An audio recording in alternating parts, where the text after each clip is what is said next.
What do you build? Do you enjoy doing? Welcome to the Lapp podcast. Do not try this at home. Now, I was going to congratulate you about being married recently, which I Yeah. will. Congratulations. Thank you. Yeah, that's fantastic. Thanks, man. but it's hard to sort of get past the beard. So I think we kind of feel like we have to actually start there and then come back around to the marriage. That's fine. How long has that been going on? That is a beard, my man. What's crazy is not that long. My But facial 3 hair. months for sure. Oh yeah. Okay. Yeah, I was gonna say like July-ish, so it hasn't been a whole year yet. Yeah. Yeah. It's good and full. Have you ever grown it out that full before? Never. Oh, yeah? Never. So Svetlana, that's my wife's name. She actually. What's her name? Svetlana. Svetlana. Yeah, Okay. yeah. Nice name. She actually requested this. Really? Yeah. Because I had like the COVID beard, like the normal. Okay. Yep. She's like, "How long can you grow it?" Ah. When we started dating, I was like, "I don't know. I can. Let's find out." So Well, that's a good. How long do you think you're going to keep going? Is there an end in sight, or is she liking it, or? she still likes it. So no end in Okay. sight presently. Okay. So we'll see. So, okay, you know what? One thing that is different, though, I'm seeing you trim your mustache really nicely, Yeah. and it fits, though, with the beard. I was not doing that so much. Yep. I trim it some because otherwise it just gets kind All kinds of stuff going on. Yeah, it's just a pain. It's a Yeah. nuisance when you're eating, but Yeah. that's a good trim, actually. That really fits well, Thanks, with the bro. beard. So. Yeah, appreciate it, man. Yeah, but my wife had the opposite. I grew it out because I wanted to, and then after it was grown out for a few months, and she was like, "Yeah, maybe it's time to shave that off again." Yeah, she's like, okay, can't. yeah, It's a little long. exactly. All right, so Svetlana, Yes. what nationality is that? She's from Kazakhstan. Oh wow, Yeah. Which, honestly, dude, I did not know it was a country. yeah. I don't know much about it at all. So when she told me, I was like, that sounds like the place that Borat made fun of. And she's like, it is. I'm like, No way. he picked a real place? Yeah. I thought it was like a fictitious comedy. Yeah. No, dude. He was really going at a real country. So they've kicked him out. Well, not kicked him out. Like he can't come in at all. He's banned. If he comes in, they'll kill him. No kidding. Yeah. Now, but was that in the Borat movie or movies? Was that where he was from? Mm-hmm. Same second one too. He's from Kazakhstan. So he picked Okay. a real country to make fun of, Yeah. which just seems like the most ballsy thing of all time. But yeah, it is pretty ballsy. But also, he's sort of mocking America pretty hard in those movies too, right? I've Correct. only seen like one or so. Especially the second one. The special Okay. one, he actually goes after America more, which is interesting. But random fact, Kazakhstan is the 9th largest country in the world. No, dude. Right? Can you Google that to be sure, Cody? It really is? It really is. I have Googled it because she told me that. And I was like, no, babe. That I is love you, almost but- unbelievable. Yeah, it's really weird. It's right next to China, Mongolia, right below Russia. It's just this massive piece of land. It shows you how large Russia is, or the old USSR, because it used to be part of the communist regime. So, really The interesting ninth stuff. largest country in the world, though. It's Yeah. shocking. Yeah. It's shocking. I wonder what has to happen for that to be. There it says it's the largest landlocked country. Yeah, wow, that's something. Like, what has to happen for a country to be the 9th largest country in the world, and for you to marry someone from there, and the first time you hear about it, you didn't even know it's a country? You know what I mean? Like, seriously, they got a branding problem going on there. We need to help 'em out. The Borat movies might have been the best thing to ever happen to them. You know what I mean? At I'm least get with some you. exposure. I totally agree. I wonder if they don't trade much or something. Yeah, their president is it's still kind of like a communist dictator democracy kind of thing. Okay. And the president, I think they're called the president, but he's like the 16th richest man in the world. So he No takes kidding. his hand is in everything. So you can't have a business without giving like 25% directly to the government, I see. AKA him. Yeah. Okay. So Not they a got bad business model if you happen to be the guy in charge. No. So I got some problems to work out, but in general, I think you're right. They have a branding issue. Yeah, it seems that way. Okay, the wedding. When did you get married? February 14th. Okay. So a month ago. Congratulations. Yeah, thanks, man. And she unfortunately had her prior spouse died, correct? She was a widow, is that right? Correct. How long ago was that? I was not aware of this. He passed away 10 years ago, Okay. and from a tooth infection. No kidding. Yeah. so Here he- in America? Yep. Or So they, here in America. Okay. Yeah. So she's been over for 16 years. Okay. He was a former Marine and just kind of like drank the pain away. Mm. He was like, it's not a big deal, And it just got worse and worse and worse. And when he got to the hospital, it had staph infection and went to his brain, which is awful. In the United States of America, you can have a former Marine die from a tooth infection. He just never went to the doctor. He just didn't even think it was an issue. Dude, Yeah. that is, it No. seems so random. Yeah, not only random, but I love the point that you're bringing that up. Why would a veteran even think that that's an issue? Like, go. You know, get your health care, get what you need, be in that environment where you can get the proper medication, the proper medical assistance. Just seems like a no-brainer. But, Yeah. you know, I'm not sure exactly what the situation was. But in general, I think that's something that probably few people don't take advantage of enough, maybe. I don't know. I'm kind of curious, how is that now with you guys' relationship? Is that something you still are working through now together, or is this something she has mostly worked through in the past? I mean, it was 10 years ago. And Dude, that's a good question. I like it. We're already getting deep, baby. Yeah, man. I'm a fan. She's fully worked through everything. Okay. Yeah. So she actually is her profession by trade is a spiritual healer. Okay. So she specializes Oh, wow. in really digging down and pouring into it, because that was the catalyst for that, is because she just felt robbed. And, you know, she had our son Gabriel. He was like 8 months old at the time. Okay. So she was just terrified and scared and upset and worried. You know, it very logically Yes. makes perfect sense. And so she wanted to figure out all the ins and outs, like why this happened. Where is he? How can I communicate with him? I feel terrible. How do I heal the pain? More or less. Really? That's what started her spiritual healing practice? Correct. She was not doing it before that? No. She worked at the Wynn as like a cocktail waitress. Wow. Yeah. Isn't that something, how major life events can like change the trajectory of your life? Yeah.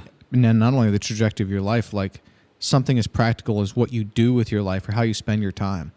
And certainly death's second to none. I mean, this is a great example of that. But she must have some inner strength for this to be her reaction, because this is not the reaction of everyone who loses their spouse. Right. Sometimes it's to sort of succumb to the pain and just sort of ride out the rest of your days in a sort of cynical. I mean, look, it's hard to like cast judgment on that, because losing someone, a spouse or someone close to you, it's so awful. It's just so my dad died when I was 10, so my mom raised us as a single mom, so I sort of have a heart for her. I mean, your wife to lose a husband is just so awful. Yeah. But for her to come through and get into this spiritual healing and to move on and move forward and be strong, I mean, that's really remarkable. Yeah. I mean, I'd love for you to interview her. Yeah. At some I would point. love to interview her. Yeah. Because she's powerful. She knows so much about spirituality and conceptualness as it relates to going through all the stages of grief. But like you mentioned, figure out a direct way to start linking it religiously. Oh, okay. You know, because she went through all the religions, just trying to figure it out, like just trying to learn it. And through that process, that's really a gorgeous healing process in general, is just to push your faith and figure out where you are and figure out what you actually know and kind of revert back to what you should know and why you should know it. And is that the truth? I've been told that all my life. And just figure out new aspects and new ways to think is just a massively important piece of life anyway. Did she have any sort of faith or religion, like from her country growing up or anything like that? Or like, what is the prevailing religion over there is Catholic, like Protestant Catholic, if that's the religion. Okay. So Christian based. Okay. Strong, go to church, believe in God, that aspect. Yep. Yeah. Is she still sort of in that? It's just she has better clarity, or does she kind of switch altogether, or where does she land faith-wise? Her and I are very similarly approached, because I grew up in a cult. I want to hear more about that too. Yeah. And so her and I, like, both had a part in our life where we started making some type of different trajectory to go figure out and learn about things that we don't know from some type of crisis. And hers was obviously different than mine, but in general, just trying to figure out all the things that you don't know. Because religion's one of those things that we're taught and you go, yep, got it. And you just never push back. And don't ask questions. That's the one thing. Don't ask questions. Like, it's good the way it is. Don't stress about it. Yep. Why are you worried about it? This is the way it is. Yeah, you already know. Yeah. And so why are you asking these questions? And the other thing that's super common too is this idea, or this implicit and sometimes explicit communication that if you leave, that's going to be a problem for you. Bam. And that could be, I mean, we could go down the list of the ones that use that as a way, use fear Yeah. and shame as a way to keep you in the fold. Yeah, there's a lot. And that's, in my opinion, when you start doing that, that's how you get close to that cultish style of religion, is when you have a fear-based tactic. Because to answer your question earlier, our general belief principle is God is love. In the sense of, we do believe that there is an energy source that can provide and allow for all things to happen.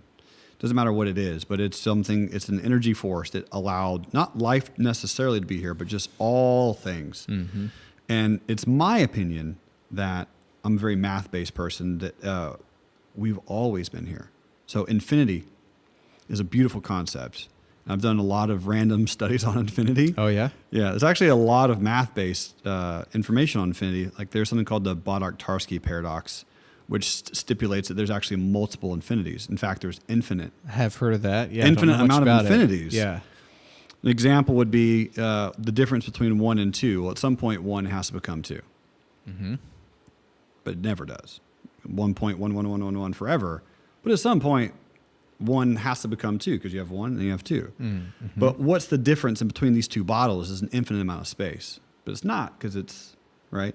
And so then you get fun to think about like a countable infinity.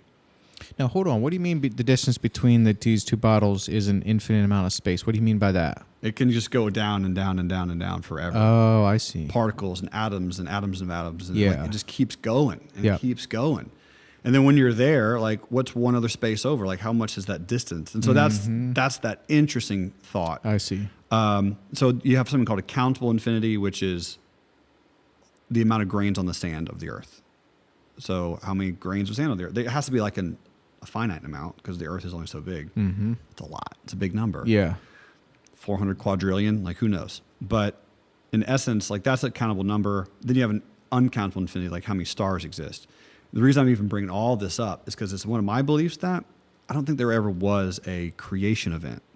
I think infinity allows humans to be afraid of, I don't understand how we all got here, so we have to come up with a reason.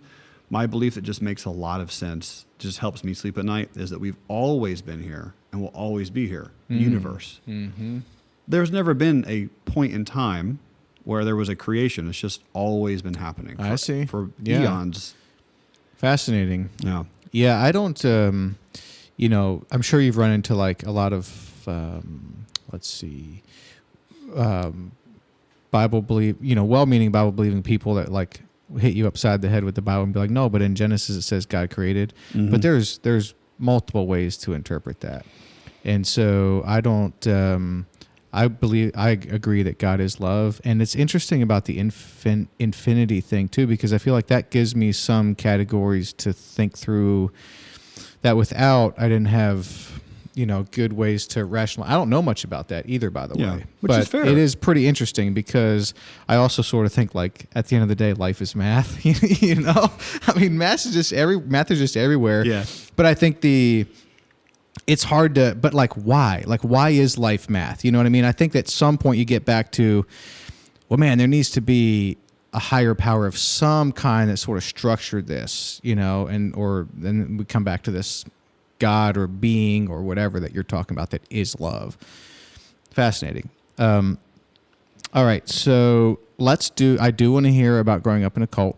So can you tell people who you are, what you do, and how you got here? Yeah, totally. And this can take some time. It's okay. Yeah, that's fine, man. We're in no rush. We talked about that earlier. I love it.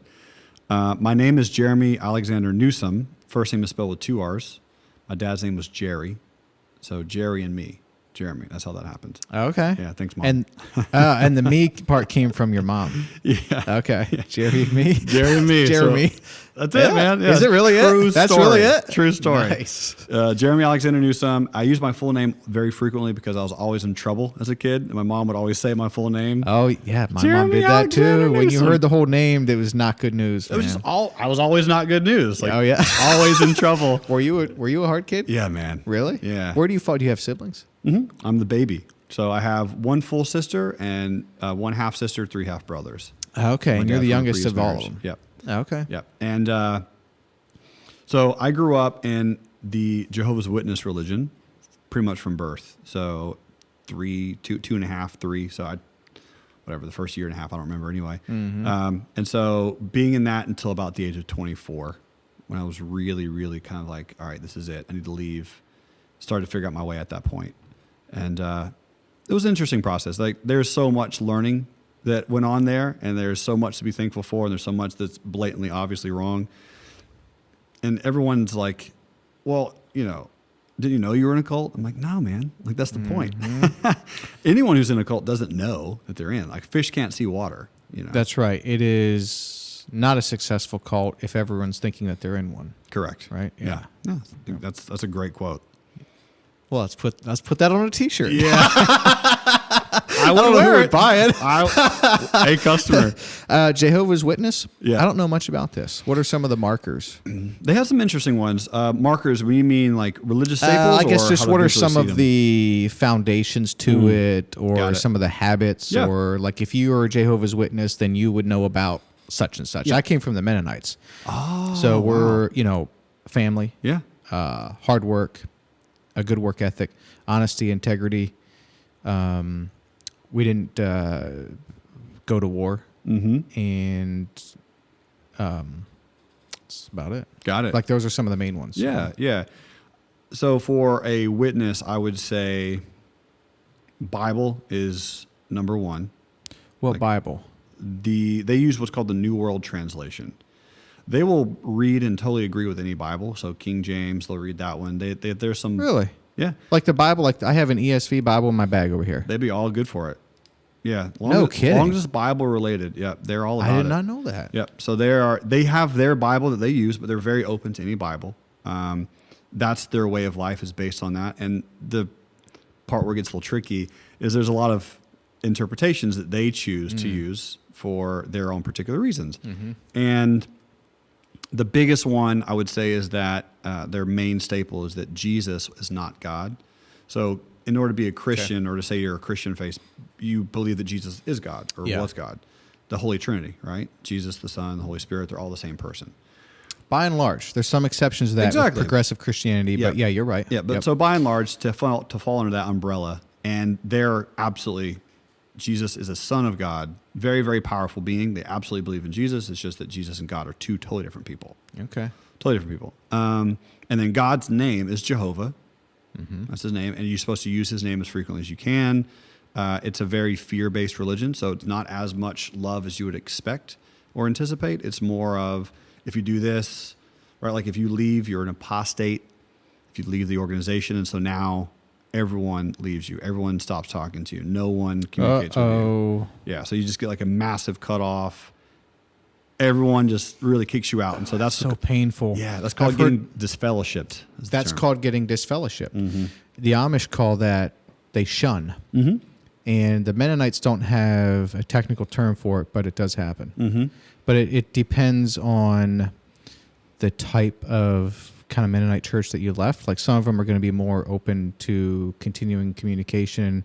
Well, I think in a lot of them times it's more of an unspoken thing. It's like, it's not like, if you leave, we won't ever talk to you again. But if you like if you leave certain circles, you're going to you just kind of know they've moved on, and that just is what it is.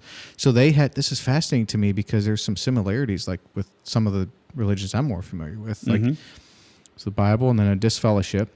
Now, do you think that they're doing that as a way to protect, like if you leave, are they doing that as a way to punish you for leaving or to protect their own going forward, or a little bit of both? Literally both. You nailed it. Yeah, it's to protect their inner circle so that I can't portray or project incorrect apostate thinking into the sheep or whatever they call it, and the congregations, and then also to punish you so that you can come back. Right. So they're also similar.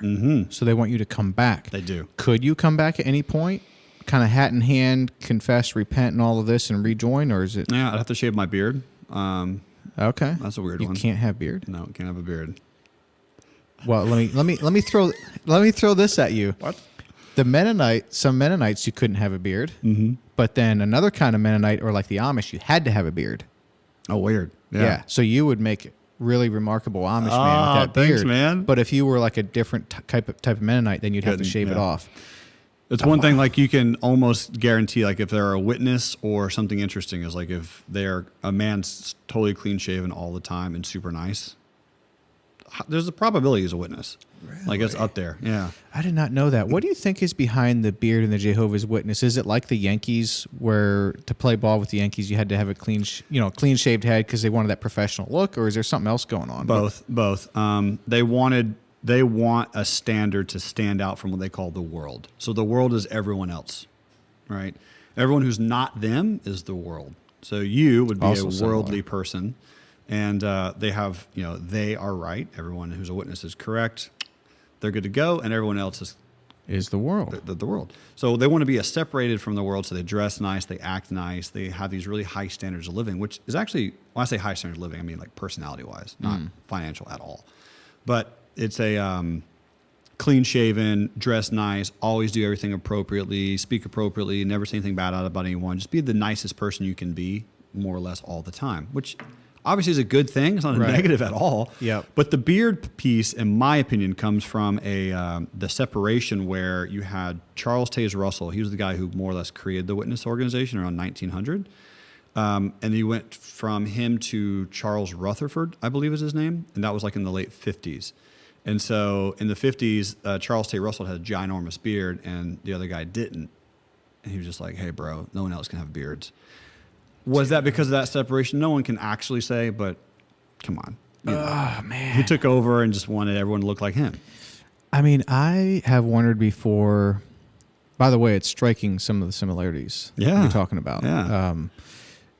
What I have wondered before is like when it comes down to another example is we weren't supposed to have wedding rings, So, I mean, I have a tattoo now, so it's kind of permanent. But I mean, when we got married, we were still married. We didn't have wedding rings because you didn't want to be fancy or whatever. But when it comes to the beard, that's the best example because some, sects or whatever, like some groups say you have to have a beard and some say you cannot have a beard.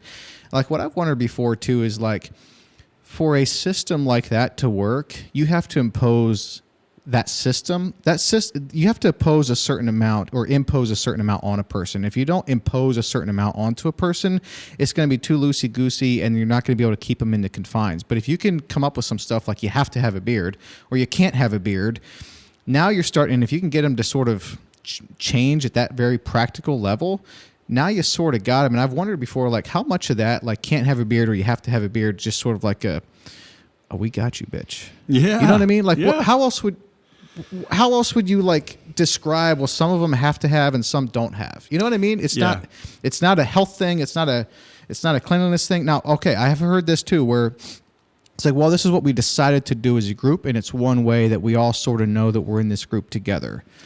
But that's still sort of like, we got you, bitch. Like it's the military. Yeah. Okay. Because you can't be in the military and have a beard. Like in 95% of all aspects. Yeah, but do you think it's the same? Because if you can't have a beard in the military, isn't that a little bit more like the Yankees? Like to play on this club, here's how you have to look. These are our standards, and absolutely, and that's what they're going for. That's one of their staples. It's a random thing, man. Absolutely, that's one of the reasons I was most annoyed. Because I was like, that's nowhere in the Bible, guys. Mm-hmm. And everyone's always claiming like Bible's truth. I'm like, that's not obviously in the Bible because everyone had a beard. Yeah. And the way human nature works. So what was okay was to have a small beard like this. And that was, my dad had that because I think partly because when he had cancer, he couldn't grow a beard out very much, but he had this little thing and that was good enough. So when I got married, I had that. And then I just kept pretty much clean shaven. And then when we left, I didn't care. After that point, it's like, if no one's telling me I have to grow a beard, sure, I'll grow a big old beard. I didn't care. Like the cutest like little goatee. Yeah. Nice. I like it. But my point is, when I no longer had to grow a beard, I grew a big one like what you had. You know what I mean? It's like, I'll do whatever I want. Whatever is fitting the season. All right, back to Jehovah's Witness. Any other things you wanted to point out there or call out? Tons, man. I will shout out if anyone is interested in this for any particular random reason. There's a guy called John Cedars. He has a strongly popular YouTube channel where he just talks about witnesses all day.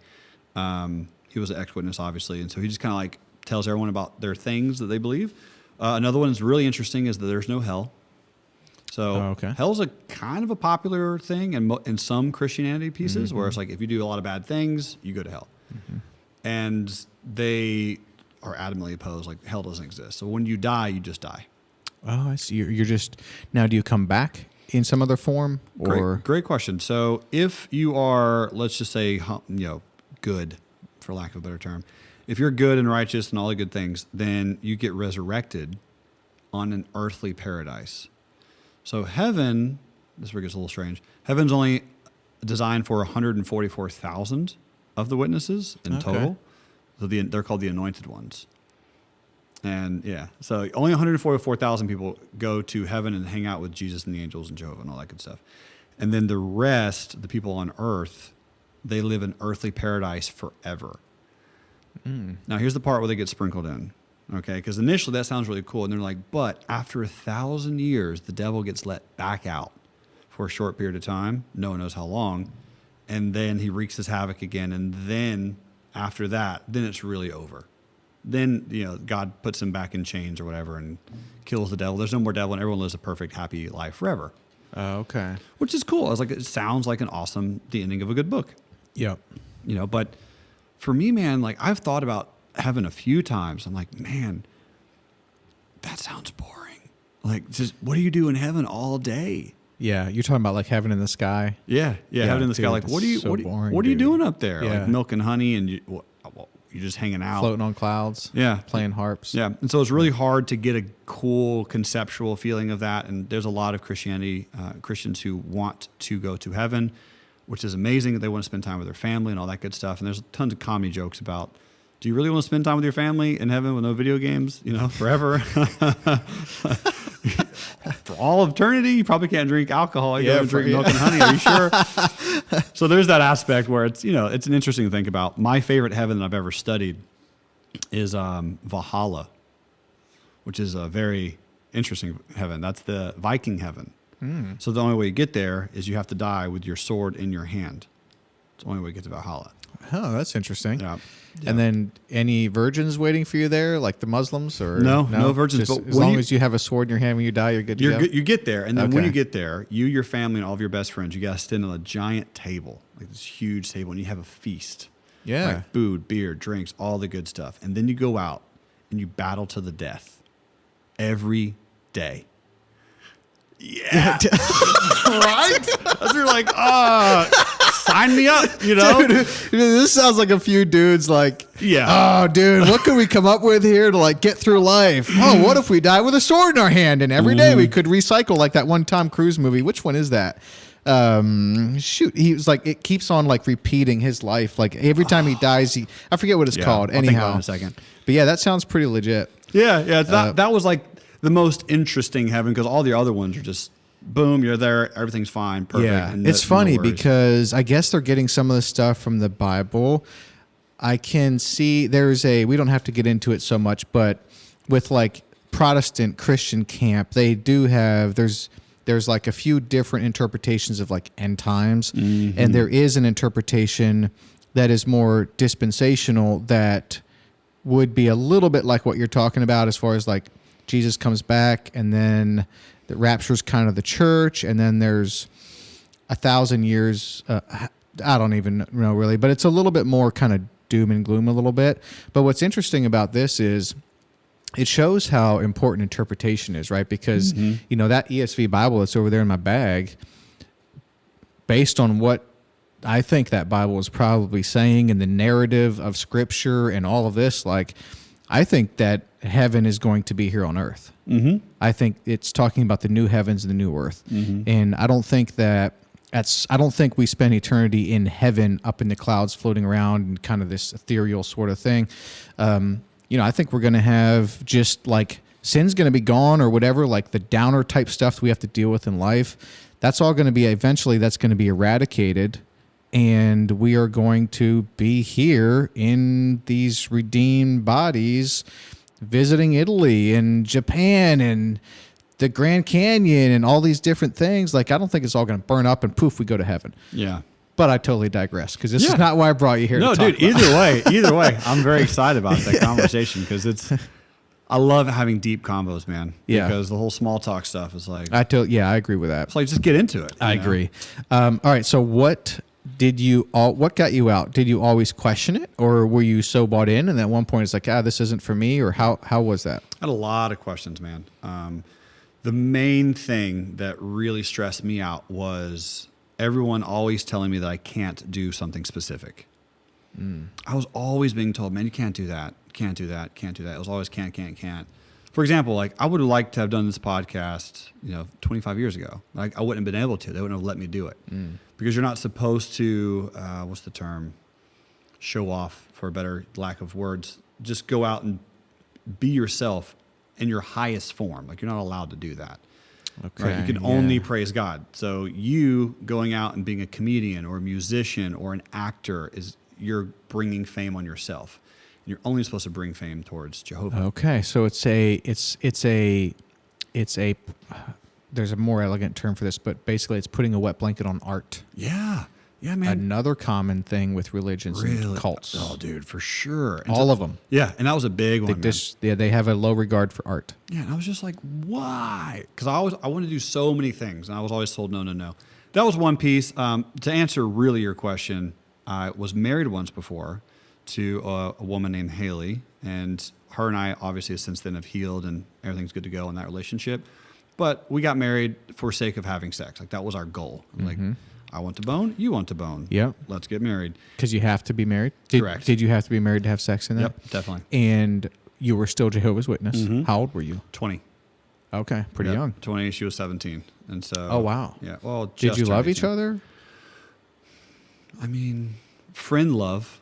Okay. I would say, yeah, I love a lot of people. I think there's different levels of love. It's one of those where we definitely cared about each other personally. We cared about each other physically. I loved who she was as a human being. She liked me a lot. Like we had this okayness, but it's just a toxic place because as you start making more moves towards growth in your life and in your mind, that's when the religion really starts kicking into high gear. And so we're slowly splitting apart after like the first 3 months of marriage. And I developed a drinking problem. She just developed an eating habit, an eating disorder. And we both just kind of went our own ways to heal and push down all the thoughts and beliefs. And because like once you have sex, 700 times, then you're like, cool. What now? Right. What am I here for? Why am I doing this? The relationship has to be based on more than sex, right? Because, Yeah, like you man. said, if after enough of times, it's like, well, what else? And then if Yeah. there's nothing else, that's a problem. Yeah. And if you have a bunch of 16-year-old guys listening to the show, they're like, no way. Because Yeah. that's how you thought the same thing. Like, Yep. this is all I want to do forever. Yep. This is it, dude. Well, this it's is what I'm still doing. sort of all I want to do forever. You saying I was supposed to grow out of that Right, already? yeah, right? I was like, oh, shoot. But the beautiful part about that transition, you're exactly right, is at some point, you're like, well, there has to be something else. There has to be some more depth. And there just wasn't, which is fine. Like you can only marry inside of the organization as well. So you're talking about very limited partners, very limited people that you can be with. I mean, the amount of people that are, I would say, of marrying age, let's say for them, 16 to 25 without kids, that are attractive, that are in the same vicinity as me, generally, I mean, you're talking like a dozen, maybe, like not a lot. Really? So these churches are not big. No, they're not huge. I mean, I think there's 7 million members worldwide in the witness religion. I think 2 million of them are here in the U.S.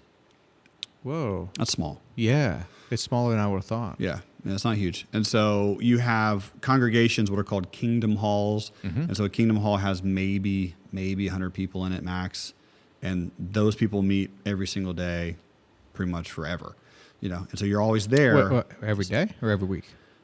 Both. Yeah. So you have like standard meetings. Now, I don't know how it is currently with the whole COVID situation. I have no idea. But we used to go to that physical location at least 3 times a week. Tuesday nights, Thursday nights, Sundays, minimum. For services or something? Mm-hmm. Yeah. So it was at least 3 times a week. And then it eventually became twice a week. And that's when I phased out. So this was 8 years ago. They were only doing twice a week. So now, no idea. But yeah, they meet a lot. And then you have the ability to meet every single day to go out in what's called service. So service is when a witness knocks on your door. Yeah, it's always in pairs. That's service. Yeah. Okay. And it's always in pairs, yeah, because the Bible somewhere says in Matthew, go out 2 by 2. I see. And they're like, will do. So they're even getting that from the Bible. Oh, bro. Man, I It's didn't all- realize they were so into the Bible. Yeah, it's all from the Bible, whatever they teach or preach or believe. Psalms 83:18 is like their go-to scripture. Almost every Bible has that scripture where it says, and something, something, something, and my name is Jehovah, and you should call me that name throughout all of your blessings. Something to that extent. Almost every Bible has that translation. They don't take that word out. And I see. Jehovah is the English version of the term, the Jewish term Yahweh. Oh, I see. Yeah, and so you probably heard of Yahweh before. Yeah. Jay-Z calls himself the Young Hova. Jay-Z does? Jay-Z. No kidding. Young Hova, man. So he was also a witness back in the day. That was like one of his original. Jay-Z was? No Jay-Z, kidding. Michael Jackson, and the Serena sisters, Venus and Serena Williams. I had no idea. The Serena sisters, the Williams sisters. Wow. Yeah, so you've had a few like bigger people, but they obviously aren't in it anymore. Oh, Michael Jackson's dead, but Jay-Z, yeah, I think it was like, I don't know, 4 or 5 years. Like he got some of the experience. But, I see. Random facts. Yeah, that is interesting. So how was leaving for you? It was hard, man. I left. So when, I don't think I've answered that question yet. When Haley and I split up, it was because of adultery. What's called adultery? I don't know if that is a popular term. But I cheated on her with another woman who was also married. Right? And In the Jehovah's Witness camp? yeah, yeah. And so she was married, had her whole family, and it was just one of those things where I was probably 21 and a half, 22, a lot of drinking, a lot of booze involved. And it happened. I wanted it to happen, she wanted it to happen. It was all good. Everything was great. But it wasn't good for our relationship, me and Haley's. And so she eventually found out. I didn't tell her. A lot of trauma, a lot of pain. And I was like, hey, in order to solve this, I'm going to just change everything in my life. I'll go get another job. We'll move, the whole thing. We'll really, really try a fresh start. I'm sorry, high fives, is everything okay? So we moved from Gainesville, Florida, really High Springs, Florida. So Gainesville's the big city. High Springs is where we went. And we moved to here, Nashville, Tennessee, 8 years ago. You and Haley? Mm-hmm. Whoa. Yep. Me and Haley moved up here. Okay. And so when we got here, we stopped going to meetings. As soon as we got here, we just didn't go to meetings anymore. And just more or less started falling apart personally, physically, and also mentally, emotionally, all the things.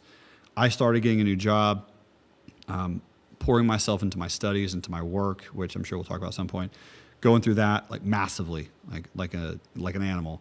And she really wasn't. So I was growing a trajectory that was so quick and so fast because now I'm free, right? I'm not around all the people that know me. I can go out to a mall and no one's going to recognize who I am. I was able to just do whatever I wanted. So I started doing a lot. And it wasn't nothing negative in the relationship. It was just all self-growth. And man, as you know, it's very easy for someone who doesn't know anything to grow extremely fast if they pour that amount of time into it. And we both felt like we were, splitting apart. So we got divorced. And that divorce was like the nail in the coffin. Everyone stopped talking to us. I get disfellowshipped, kicked out for the second time, by the way. Oh. Yeah, almost a rare double DF. So I got DF once, came back, got DF the second time. And yeah, at that point, she moves with her mom and aunt. We don't talk for like 4 or 5 years or something. And then I just hang around Nashville, doing the single life, trying to learn and just do as much as I can with my own self-growth. And no one talked to me. So when I got disfellowshipped, I lost my mom and hundreds and hundreds of friends. Dude, I'm sorry, man. That is rough. Yeah, it's rough. Does it still hurt now? I mean, just like you still can't have communication with those people? I can. I'm fine with it. Right. But they won't. They won't? Yeah, they Okay. won't. So like, could you ever call your mom or she can't talk to you? I can. She actually has the unfortunate news is she has the semi-conscious ability and the consciousness. She has the ability to say whatever she wants and to talk to me if she wants to. It depends on how she wants to walk that line. Because again, this is not in the Bible. Yeah. This punishment, as you know, is not, there's no rules that say kick someone out, never talk to them again. Yeah. It's nowhere. So that's something that's the cult-ish part where, 6 white dudes and a black guy in New York City tell everyone that this is what you need to do.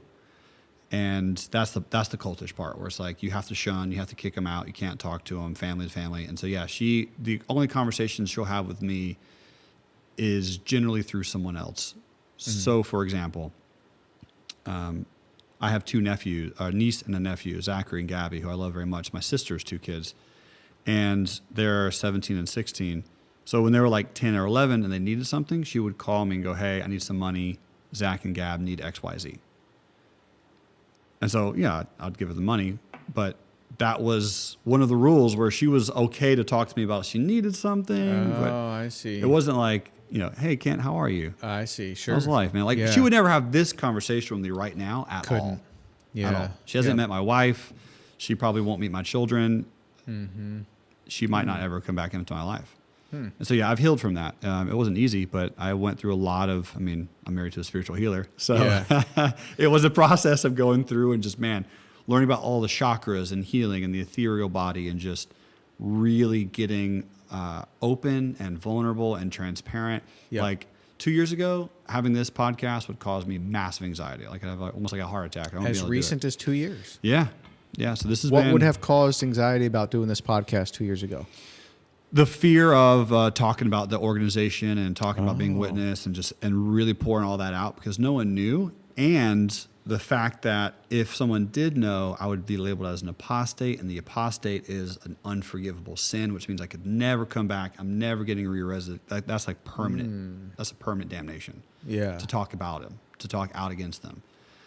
Once I learned through a series of videos and articles and just people and interactions and mentors, the word apostate just means someone who leaves an organization. So you're an apostate. Mm-hmm. I'm an apostate. Anyone who, whatever organization is or whatever belief or whatever organization, if they leave, they are now an apostate. Once that word lost its meaning, man, I was liberated. Really? Yeah, and that was literally like two and a half years ago. Wow, that word had that much control on you. And I wonder is it like apostle is someone who's in the group following the way, and then you leave and now you're an apostate. That's probably where it comes from, right? Dude, I never thought about that until you just mentioned it. Yeah. I'm 1 second old knowing that. Yeah. Yeah, so I think you're absolutely right. I'm following you now. It takes some of the power away from it because it's like, well, yeah, once you were doing this and in this group, you could be called an apostle. Now you've left. Yeah. We have a term for that. It's called apostate. And it sounds insane to probably a lot of listeners, but when you grow up, I've been talking about on a daily basis. On a daily basis, people saying if you're an apostate, it's an unforgivable sin. You'll die. There's no hell, but you'll never be resurrected. You'll never see your family again. Everyone will shun you. Like it's the worst possible thing you can do as a witness. Like you can have sex all day long and repent and hey, I'm sorry, and then everything's fine. But leave. God will forgive you, but leave and then talk out against the witnesses. Oh, so it's the talking out part that's the key. Yeah. So it's smart. Yeah. If you were creating a religion, those would be some pretty good things to have in there. I mean, let's be honest. Don't talk about it bad. Yeah, that's right. Say no negatives. Yeah. You would think with your experiences and your healing you've experienced and your thoughts around this, you were able to kind of articulate it in an understandable and helpful sort of way. Like people might be thinking now that you're in spiritual healing or something yourself, like this is your job or you help, like you're kind of in psychology or something. You might take umbrage with that because you probably use psychology with what you're doing, but no, you're in like the financial markets. Like, you know what I mean? Like it almost feels like in this conversation, if we just jump to what you're doing right now, it's like, people go, whoa, how did that happen? Yeah. You know what I mean? Like there's a jump there. So can you talk us through what it is that you do, but also talk us through how you got there? By the way, massively pound, man, because we did get philosophical very quickly, and that was awesome. Yeah. I loved that. I love that depth. That was really, really refreshing. The financial markets for me started at about the age of 6. So as a witnesses are very, very, very poor intrinsically, but I also just happen to be poor in general, like just poor. I grew up in a single-wide treehouse trailer park. I mean treehouse. Yeah. So my dad took single-wide trailers, jacked them up, put them into trees, and then Just for fun, or I'm assuming so. do you have to pay taxes if your house is in a tree? Because you don't have to pay taxes if your house is out on the lake. That's a great question. Surely I've never been asked. Surely it wasn't a way around that, was it? Couldn't have been. Couldn't have been, man. Because you still own property, I don't right? think my dad was that smart to think through that. Maybe he was. Like how high are we talking? 10 feet? Yeah. Yeah, 10 feet? Yeah, probably about 10, 15 feet. I had one of my, easily 20 feet off the ground, one of my rooms was. Yeah. 20 feet off the ground. Yeah. Now, was it an actual single wide trailer? Yeah, numerous ones. Like So- they use like a lift or something to get it up? Yep. Or how Yeah. was it attached to the trees or did it have its own foundation? It was attached to the trees. Yeah. There was 3 trees through my kitchen. Like our actual kitchen had. Dude, I've never heard of this. Weird, bro. Weird stuff. So is talk this about something that a lot of people in the area did, or it's just what? No. Okay. This is just my dad, man. This has nothing to do with witnesses or anything. This is just literally my dad's a creative guy. He wasn't a witness at all. Oh, So I grew up in what's called a gotcha. divided household, if that makes any fun. But my mom was a witness, dad wasn't. My dad was just a super creative, really eccentric. I see. Super weird guy. Okay, so he wasn't trying to be. Yeah, it was Great out of question, though. creativity and okay, I love it actually. Yeah. And he would disassemble these single wides and then so it wouldn't like jack them up with like a crane. He would literally take them board by board, brick by brick, whatever, and then reposition them into the house, like into the trees. Whoa. It was a process, man. It was a very long process. The house was never finished. Like when when we left the state of Georgia, it was never finished. 12 years of working on it. Huh. Anyway, grew up poor. Didn't really know what AC was until I was 12, right? The movie Forrest Gump changed my life forever. About 78% of the way through the movie, he says, I'll do the accent. Lieutenant Dan invested in a fruit company and said, we don't have to worry about money no more. And I said, good, one less thing. So Lieutenant Dan invested in a fruit company. Yeah. No longer had to worry about money. I never heard that phrase, Kent, in my whole life. Don't have to worry about money anymore. Everything changed. Everything changed for me at that point because I now knew that there was something people could do to no longer worry about money. And I've interviewed kids all the time. In fact, March, which is when we're filming this, is Kids Month at my company. So I do my best to pour into children, young adults, teach them about financial markets, stocks, trading, all the good stuff. And when you interview most 12 or younger and ask them, if you had $1 million, what would you do with it? What's normally their answer? Spend it probably. No. 12 and younger, almost always, I will provide for my family. It's such a giving, charitable heart, man. It's like almost always. I want to give for my family, my mom and dad. I want to help them so they know how I have to work anymore. They say this? Yeah. Kids under 12? Almost always. Really? Yeah, especially if you're 6 or younger, it's a guarantee. If you're like 6 or 7, all they want to do is provide for their mom, their dad, their family. Yeah. Wow. Yeah. It's quite incredible. And that's what I was thinking when I was 6 was if I could not worry about money anymore, my mom and dad wouldn't have to work or we could spend more time together. We could have like an amazing life. I had a very, very happy childhood, but I just thought it'd be so interesting to not have to worry about money anymore. So I asked my dad, what is the fruit company and what's investing? So he tells me about what company. You're 6? Yeah. Okay. Yeah. What company does he tell me about? Do you remember? The fruit company you referenced? No, I don't remember. Apple. The fruit company? Yeah. So in the movie, in the Forrest Gump, the movie, so Lieutenant Dan invested into Apple Oh, I see. in this Okay. fictitious film. Gotcha. Yeah. I haven't seen it. No big deal. Yeah. Okay. So he tells you about Apple. Yeah, it tells me about Apple, it tells me about Apple computers, and tells me about what the stock market is. Now, roughly, you're 6. So what is this, like the mid-90s? Yeah, this is 1994. 1994. Yeah, a lot less people knew about Apple back then. Right. So this movie comes out, Forrest Gump, right? Invest in a fruit company. Ask my dad, what is it? Tells me about Apple. Got it. Immediately understand. I was like, Dad, you need to do this. We need to invest in Apple. Because he pitched me a very compelling thing. He's like, hey, man, these are computers and people are going to buy computers. One day we'll be able to have a computer. We can play games on it, blah, blah, blah, blah. We can do all this work on it, so on and so forth. I was like, are a lot of people going to buy these computers? And he was like, yeah, all over the world. Like, you should invest in this. It makes sense. I immediately understood stocks. Immediately. You buy into a company that makes things. That company makes things for people. People buy that product. The value of the stock goes up. In essence, that's the stock market, realistically. Yep. So I absolutely, man. I was like, well, we need to buy that. And he told me the famous phrase, well, son, we can't do that. Money doesn't just grow on trees. We can't just like, how do I do that? This is a movie. It's fictitious. Like, you can't just go buy Apple. I was like, Dad, come on. So I begged him for years. And, sorry, not years. I begged him for months. Anyway, he eventually said, listen, son, if you bring me some money, I'll match it dollar for dollar. and we'll invest into Apple. And I was like, bet.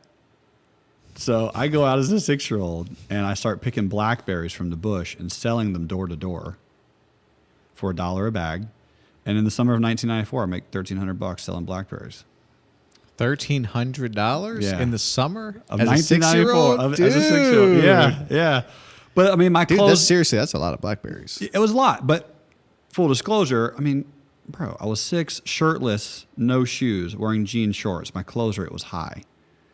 Like if you open the door, you're going to buy from me, and you're probably going to give me a 10 or 20. You're not going to like. Okay, sure, that makes sense. Yeah, I see that. Like if a 6-year-old came to your house and sold you anything, Absolutely, yes. Shirtless with no shoes and jean shorts for sure. I'm going to buy whatever you're selling. Yeah. So it was a little bit of a, but yeah, man, $1,300. So me and my dad, he ended up matching it.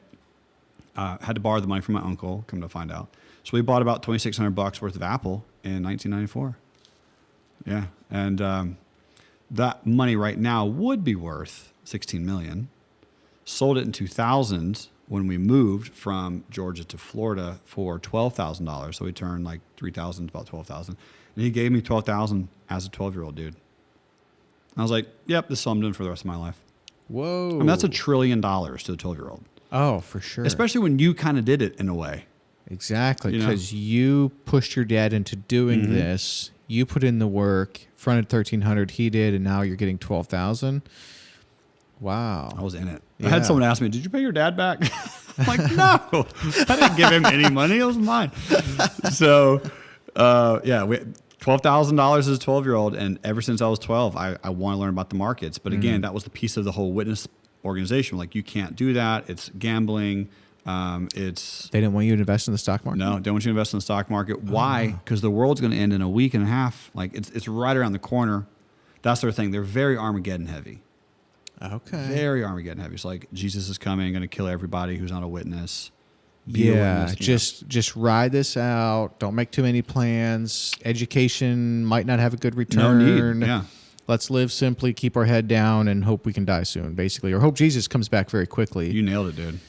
Yeah, man, that's sad, man. Kind of rough. It's really sad. It's rough. And there's so many people in that position, and not only from that mindset of like the religious standpoint, but let's just say like any standpoint, the standpoint of lack. So you have a mindset of abundance and you have a mindset of scarcity or lack. And if you live in that scarcity or lack mindset, if you use the term, "I don't have enough," insert anything, that's a scarcity or a lack mindset. Yes.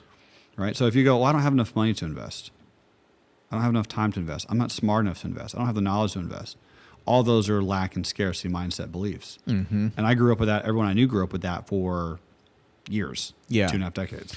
What do you do when you encounter that? Because the one thing that I maybe am too quick, this is what I respect about someone like you that teaches and doesn't give up on people too quickly, because when I hear that, I sort of am like, that's what you believe? Then that's going to be the case. And no, I mean, I'm serious. Like, some of those things can be hard to change, bro. Like, seriously. Like, you'll run into people where it's like, man, this isn't going to change. They don't want it to change. They don't see a way through it.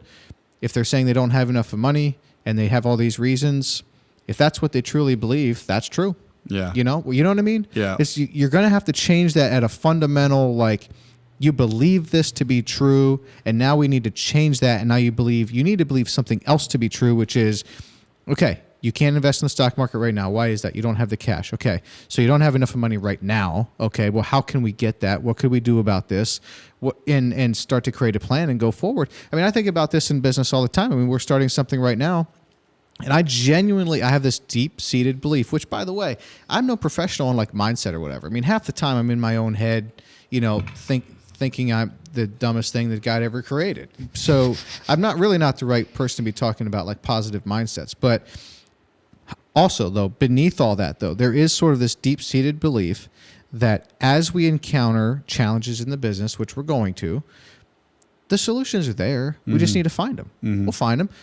We might not be able to come up with it. Together, we might not be able to come up with it. Someone out there can help us. And that's just the MO you need to have if you're going to start a business or an endeavor like that is You need to know you're going to find your way through it. The answers exist. You just need to find them. Love that. But when you bump into people, there are some people, it's just you can't, they're going to need to want to change for themselves or there's no hope there. So how have you dealt with that with your education and coaching and all of Totally, that? man. I think it's a great question. And one of the things I love about you, Kent, is your transparency, by the way.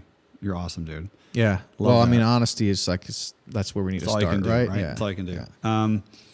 For me, my personal mission in life is to enrich lives with mentally liberating education. Because I felt like I was mentally enslaved with my beliefs for a very long time. And I know how that feels. And I know if you have enough evidence to the contrary, you can change anyone's mind. So my job is in essence to make you believe me, or make you realize that you can believe yourself, or provide enough evidence empirically that you have to go, yeah, you're right. And then once you have that decision, you can determine, am I making up an excuse or not? And that's okay if you're making an excuse, no big deal. We do it all the time. But in essence, having that knowledge of saying, it's your decision now. Here's all the reasons why you can do whatever you want to do and you have the ability to do it. Yep. Are you going to do it or not? Yeah. So, I'm tempted to throw something at you. Throw it, bro. Let's so see here's it. something. I'm going to throw it at you. I sort of feel like the stock market is not for me in particular.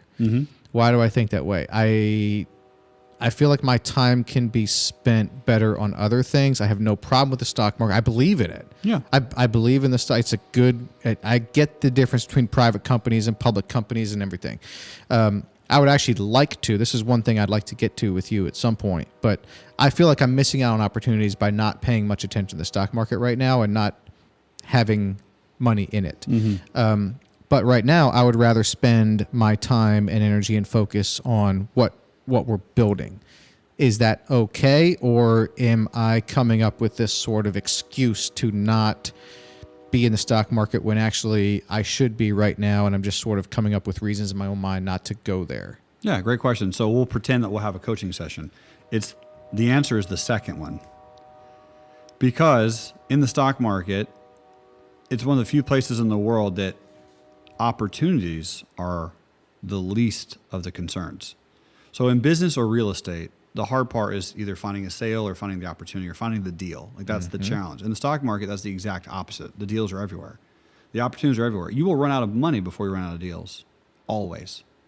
Literally always. Okay, that's interesting. Yeah. Because my assumption would be that if I'm going to get in the stock market, I better really know what I'm doing or I'm going to get screwed. No. It's a valid assumption, and it's absolutely logical because you and I, we've been told that for so long by so many people. If we think about the very, very first person that ever taught us about the stock market, like who was that and what did they say? They probably got screwed over, and they probably lost a bunch of money because they just didn't know anything. The stock market's been around 120 years. So if your dad's dad or your mom's mom didn't fill your mom or dad in, you're toast. Simple as that. That's it. 120 years? Yeah, 1900-ish.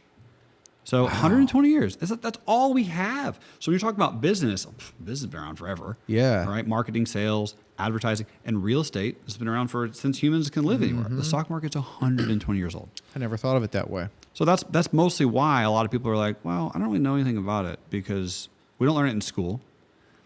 A lot of people go, oh, we don't learn it in school because they're trying to keep us poor. I'm like, no, dude, if you think about it, if you were richer, you'd pay more in taxes, and therefore they'd make more money. So trust me, they want you to be rich. Right.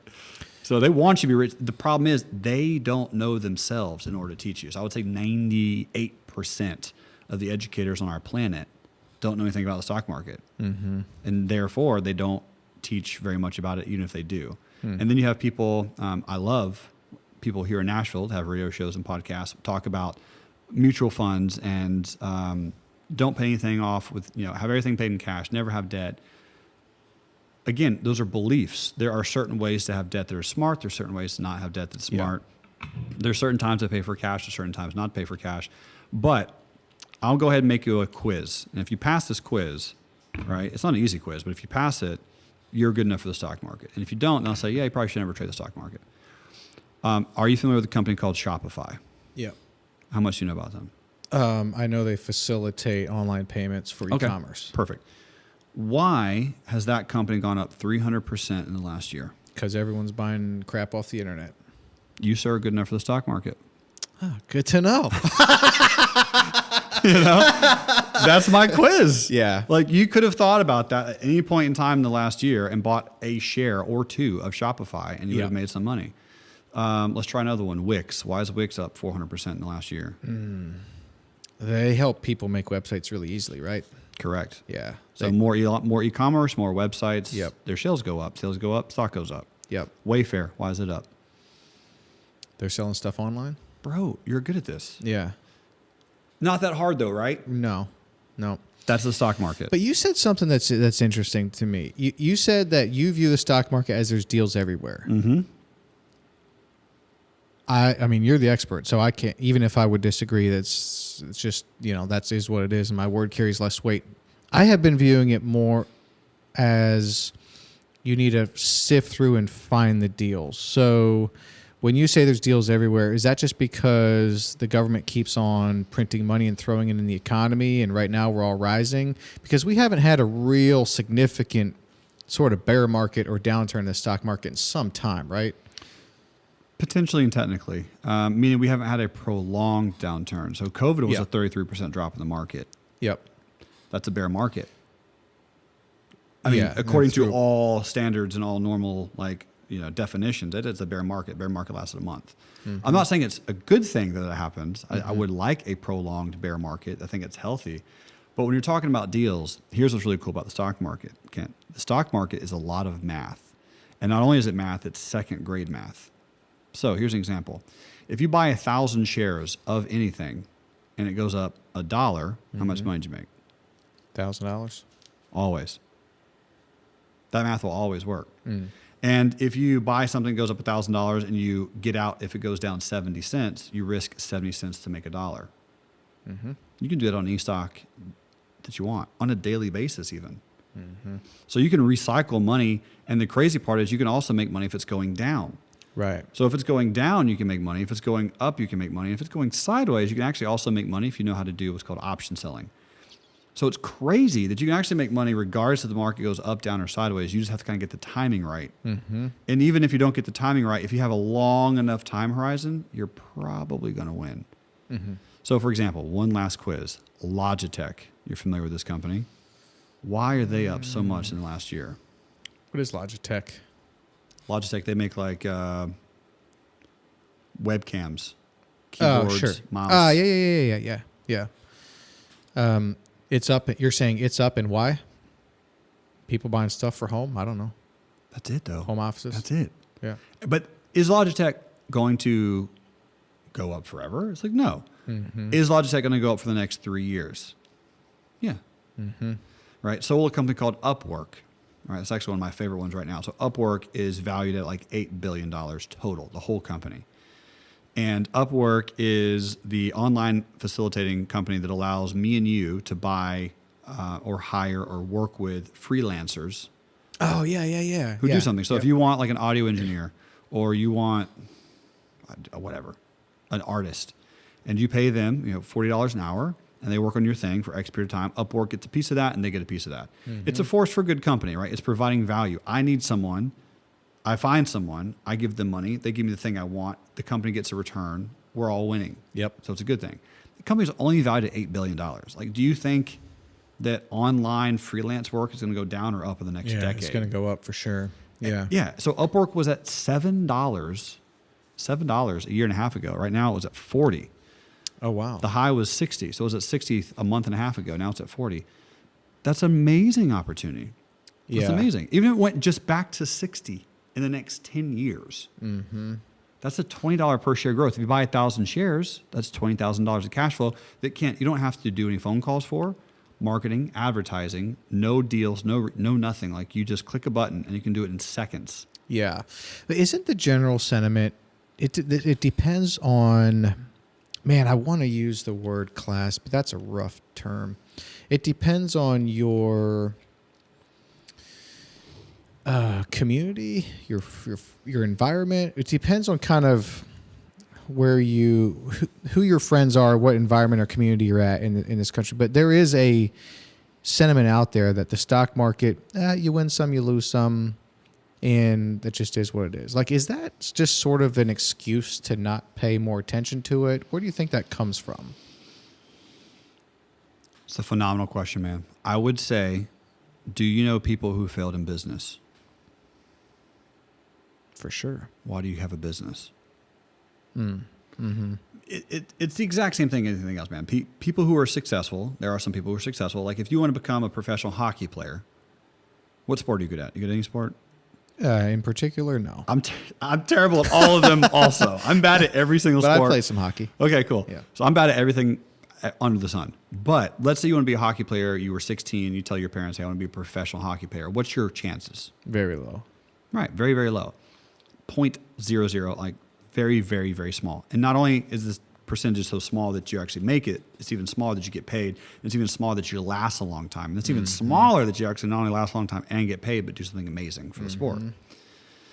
I think the very, very popular statistic is 95% of people fail in the stock market. That's a very popular statistic. It's like, how do they define fail? Lose money once or lose what they put in? exactly. Or? I don't know. Yeah, okay. I don't know how they're Okay. defining that. Okay. But yeah, maybe they take one trade, they lose some money, they go, never again. That's usually what I think, because my argument is that means that 5% people do very, very, very well. And one of my missions in life is to actually change the top 1% of the world into the top 2%. Because right now you've heard all newspapers, everyone talks about the top 1% of all the money. I want to change that in my lifetime. So 50 years from now, when people read newspaper, the top 2% of the world's money.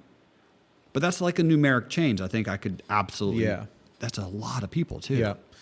That idea that, hey, do you know someone that failed at business? Do you still do business? That's actually a pretty compelling argument. Yeah. Well, thanks, man. Yeah, no, it really is, because I'm trying to think of a good way where that would not apply to the stock market, and It doesn't. I can't come up with anything. Only because it's literally everything that's successful. It's every aspect of life that if you're going to become a millionaire, a multimillionaire, or a decamillionaire, or a billionaire, you're going to have to spend an absorbent amount of time doing something that people would deem risky and stupid. I mean, think about Dr. Dre, right? Making Beat headphones. So he became a billionaire from that deal, right? Selling Beat by Dre to Apple like 3-4 years ago. But before then, he was only a multimillionaire, right, from record albums. And so he was, even during that time, the amount of people who make $1 million as a rap artist are in the thousands in the world. Tens of thousands, maybe. It's not a lot. The people who make $10 million in hip hop and R&B has to be 1,000 or less of all time. I can name 10 off my head and that's it. So you're talking about such a dramatically low number, but does that mean it's impossible? No, it just means that not that many people are willing to put in that amount of time and energy. Yeah. Okay. Yeah. All right. So talk us through what it is that you do now. My specialty, realistically, is creating an online community and platform where I do exactly what we're doing right now. I educate people and enlighten them, the best of my ability, into that the stock market is for good people. It's easy. It's simple. It's not fear-based or greed-based. It's optimistic. It's financially zealous. It gives people opportunity to create cash flow easily without having to be the smartest person in the room. And I just want to break down every barrier that people think about the stock market to allow more people to facilitate and trade it. Okay. Because that's what I did, man. Like, I wasn't smart when I was 6, and I had no resources. Yep. And that could have turned into a $16 million idea. Yeah, it's a big That's deal. banana town. But you also bought Apple, which was a good buy. Yeah. In 1994, whenever it was. But it made compelling sense. I mean, I could have done that with Microsoft. I could have done that with Amazon. I could have done that with, I don't know if Netflix was quite around by that time. They were close. It wasn't publicly traded, but Yeah. There was a few companies that I could have done that with back then. And honestly, man, if that movie would have said any other company, I would have invested in it. Yeah. You know? Yeah. Lieutenant Dan invested in a box company. You know, I Yep. would have bought Amazon. Like, it's irrelevant. I would have bought whatever. Yep. Okay, so your whole thing is around basically demystifying the stock market, sort of, right? I need to use that more. Yeah. Yeah. Demystifying the I mean, stock that kind of market. is, that's it. Now, you wouldn't do that if you hadn't experienced some success yourself in the stock market, I'm thinking anyway. Correct. So have you, did you continue then to trade, I guess, after you got to Nashville? Did you start to trade a bunch, or at what point did you kind of experience some success? Where like, wow, this is pretty great. Actually, I want to bring other people in on this. Yeah, that's a great question. It kind of started when I was roughly around the age of 20. I was going through college. I went to the University of Florida, which was, again, frowned upon by the witnesses. But College? Yeah, college, okay. education, all that good stuff. So go Gators. And I went to University of Florida, was getting a finance degree. I wanted to learn about the stock market. Long story short, you probably would guess, in college, they don't teach you the stock market, right? Finance degree is all bond yield rates and like mortgage amortizations and accounting. Like all kinds of crazy stuff. I'm like, no, I don't want to do this. You went to a major U.S. university trying to learn about the stock market and couldn't find a place to learn about it? Is that wild or what? I mean, It's odd. think about that. A finance degree at a top, I would say 25 Division I school in the country, zero. That Zero. is interesting. Yeah. And you know, some more interesting, I would say what? There's maybe 2 colleges on the entire planet that would go into the stock market at a deep level. Yeah. Are they in America or? No idea. Oh, okay. That's just a random stat that I'm pulling out of my face, but I'm assuming it's not high. Yeah. Because I deal with people, man, thousands of people on a weekly basis. I have no idea that this stuff exists. Why do you think that is the case? You can't learn about the stock market in college. I'm going back to that. It's only been around for 120 years, and they don't know. Their dads didn't teach them. Their moms didn't teach them. So they're probably somewhere between 30 and 60, and they just don't know. I mean, you could teach a college class about something because you're a badass. Like you could teach something, but you're not going to teach the stock market. There's a very, very, very select amount of people that could teach that, and I want to change that by teaching as many people as I can. So I did make the content free. Okay. When I started learning when I was 20, again, they didn't teach me in school. I ended up changing my degree from finance to business. I worked at a company called Nationwide Insurance, and I had a business, a peer review, whatever they're called. Rob Gwynn was my boss. Awesome dude. Love this guy. Sat down with him, and he had on his screen what looked to be the stock market. Because everyone kind of knows what the stock market looks like from afar, like graphs and lines. Like everyone has that like perception. I was like, oh, shoot, Rob, what is that? Is that the stock market? He's like, yeah. I was like, bro, give me whatever you want on my score. Don't care. Teach me that. He's like, you want to learn the stock market? I'm like, more than anything. I will do whatever. So he's like, yeah, sure, I'll teach you. So he told me about a strategy. This is going to blow your mind. I'll see how quick I can get into it. It's called covered calls. He taught me how I can rent out my stock. So like if you have 2 houses, you live in one, what do you do with the other one, Kent? Rent it out. Yeah, of course. Everyone knows this. You can rent out your stock. So if you have stock and it's just sitting there, it's not doing anything, you can rent it out to someone else and make monthly income off of it. What a crazy concept. Isn't this where some people are just like, that's so complicated because there is so many different ways. Yes. Like you That's buy a a yes. stock and sell, you buy it at a certain price and sell it. That's like the most basic thing. And then there's covered calls, and then there's All kinds of oh things. my goodness, the options are endless. Yeah, they literally So are. what's your entry point? Well, I cut you off in the story. Proceed with your. All good, man. By the way, this was your boss at Nationwide Insurance? Yeah. So he started to teach you the stock market. Yep. He first told you about covered calls? He did. He was the first Okay. person that told me about covered calls. And essentially what his strategy is he bought what's called the NASDAQ. So the NASDAQ is like a tech index. And so he bought into the tech index, the Qs, QQQ, and he'd take his whole account, buy it, and then rent it out for 2-3 weeks. And if it goes up, you sell it at that price, and you also make a premium from your rent money. So long story short, it's a way to beat the market, guaranteed every year. Crazy as that sounds like I'm just lying, but it is. Like if you can sell a covered call once a year, you'll literally beat the market. Even if it's by 0.2%, you'll still beat the market. So long story short, I learned about that. And I was like, yes, I'm in, done. I had my 401k because Nationwide's a cool company. So I had a 401k at the time. I was contributing to it. I had about like $9,000 in there. And I learned how to do what's called a self-directed 401k. Self-directed 401k is where you can take your money, sell like the targeted retire age date of 2040 or whatever the mutual funds you're invested in. I literally sold all that, went to cash, and was able to trade whatever I wanted. So here it goes. I sat down at my computer and I typed in which silver stocks to buy. That was what I Googled. The reason you're asking, like, why did I buy silver? People were talking about it on the news. Like, silver's going up. So I was like, cool. Which silver stocks to buy? First thing that comes up was First Majestic Silver, ticker symbol AG. It's still around to this day. I was like, cool. All right, I'll buy it. That was the only research I did. I took all my money in my 401k, $9,000, and I bought shares. It was at $9 a share. So I bought 1,000 shares. Within 2 weeks, it went up to $12.50. That's where I got called away from my covered calls. $12.50. 50% increase. Nah, 33%. 33%. Yep. Yeah. I made $2,600 in 2.5 weeks. The problem with that, Kent, is that's more money than I made at work in a month. Mm-hmm. And I didn't do anything other than this. You know, Google, went in, click, button, boom, done. And the stock eventually went up to 24. Bro, like that amount of money was insane to me. But not only that, I had never been told by another human being, you, Jeremy, have the ability to make more money trading the stock market than you can at work. That was a foreign concept. Mm-hmm. I actually tell everyone that now. It's like, you have that ability. It doesn't matter if you're a doctor, lawyer, what you are. It's like, you have the ability to make more in the stock market than you can at work, faster also, easier, with less work, with less time.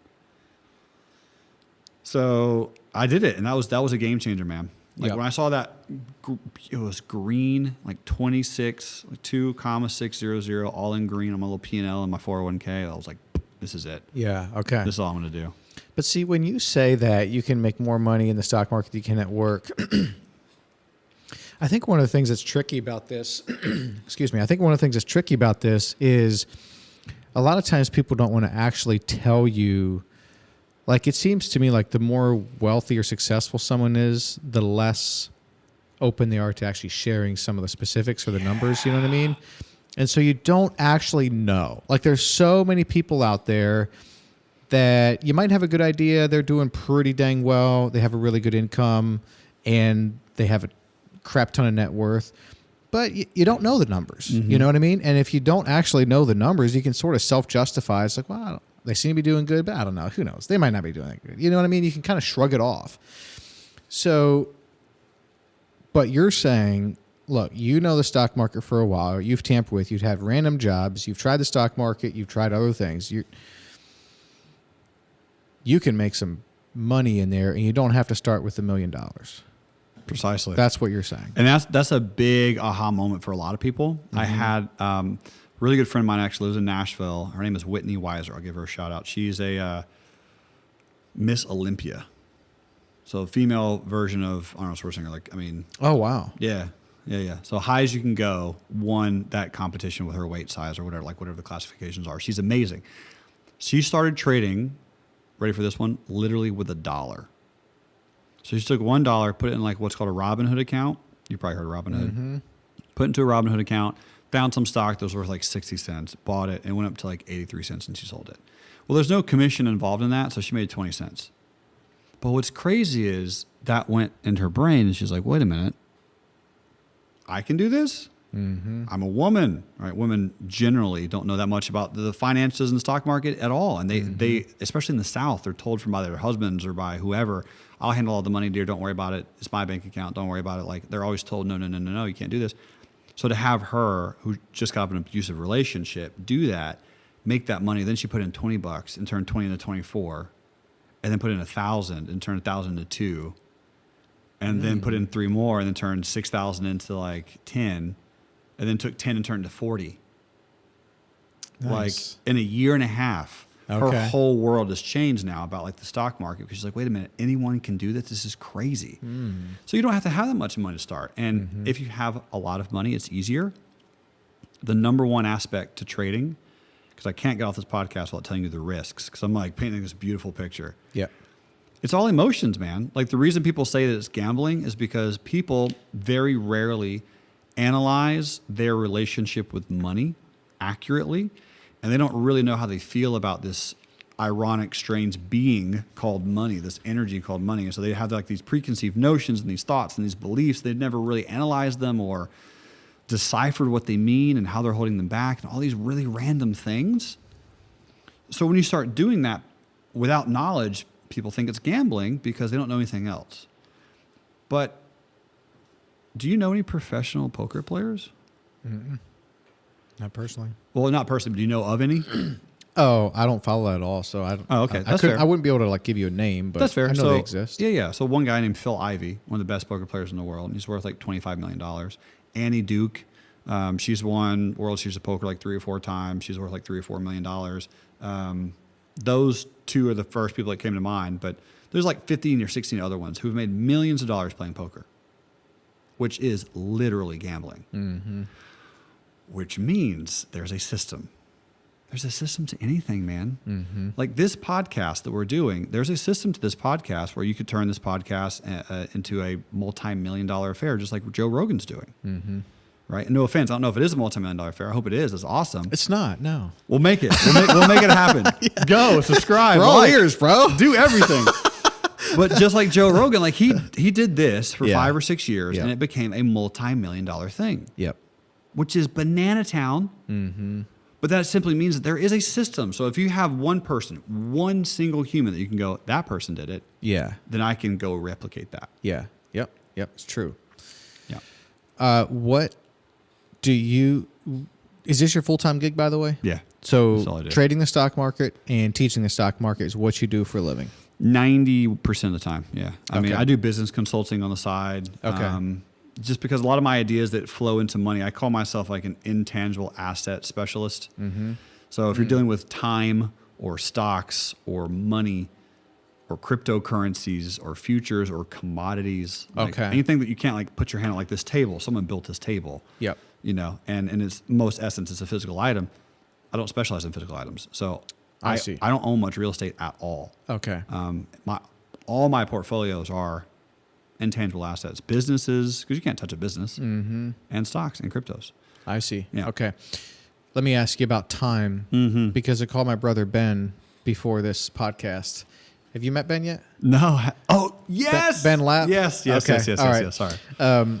He gave me. Freaking I was love like, Ben, dude. Oh yeah, yeah. He's great. He's awesome. And I was like, hey man, you know, Jeremy's coming on. I've done some research, but I just want to make sure I don't miss anything major. What should we talk about?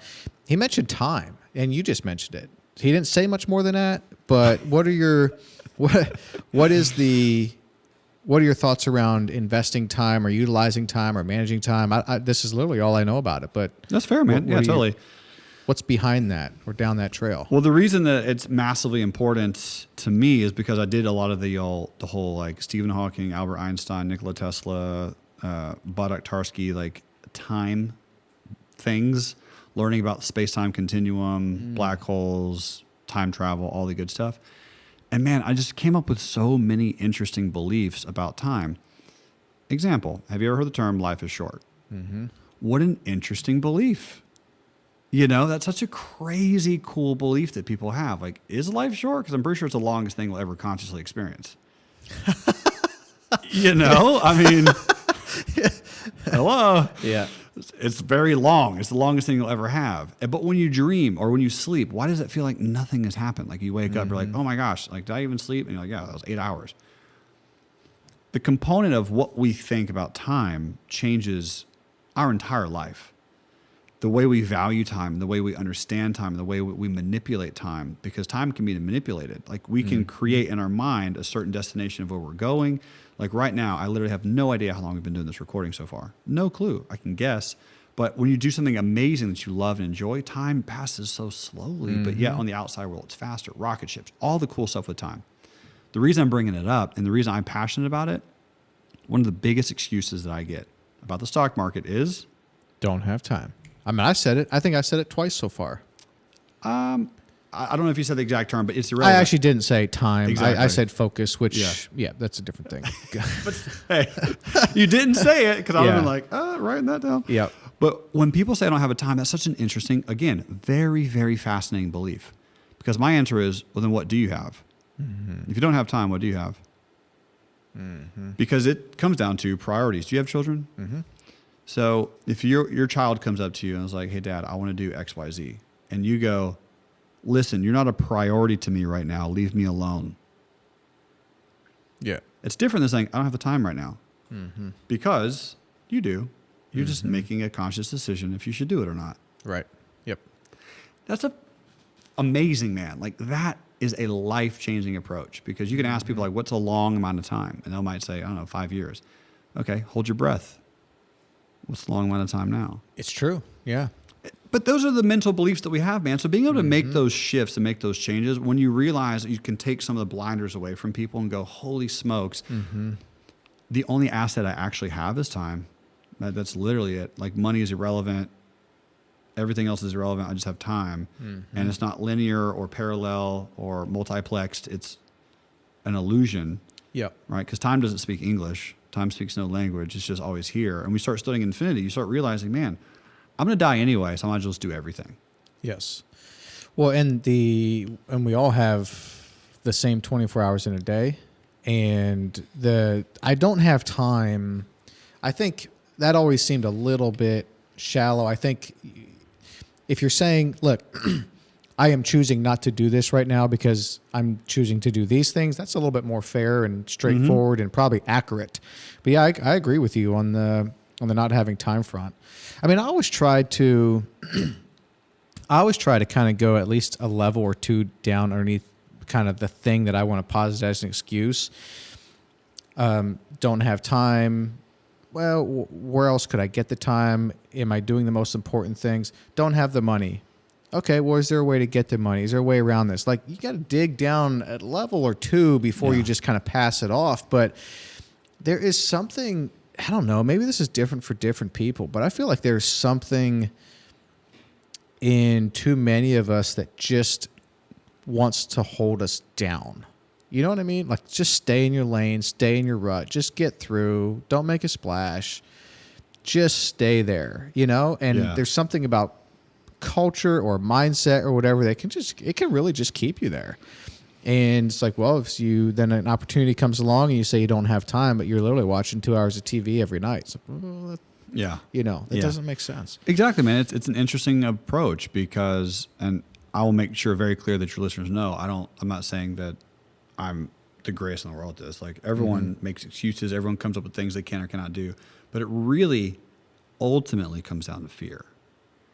Because if you remove all of the excuses and I go, why really aren't you doing this? And they're like, well, because really if I do it and then I fail, I have this link that's now judgment. Yes, I agree with that. And that's what I'm really afraid of. Yes. And when people go that, I'm like, oh, a breath of fresh air. Because yes. that's your transparency. I do agree with that. And this is probably the most accurate definition of why I have not been in the stock market in the last year and a half at all, because I do think deep down that everything good leaves or dies. Mm-hmm.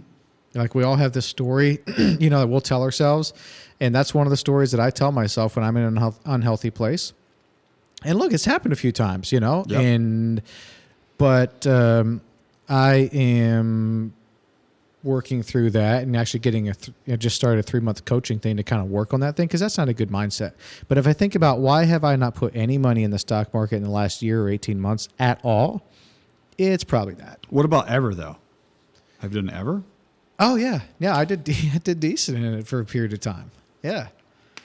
Yeah. So, no, I'm not opposed to the stock market, bro. I brought you here to learn more about it. That's one of the things I wanted to learn. That's so cool, man. But so cool. As we were talking about some of the mindset stuff, and then, I don't know if there's some part of me that's wanting to justify why I'm not in it right now.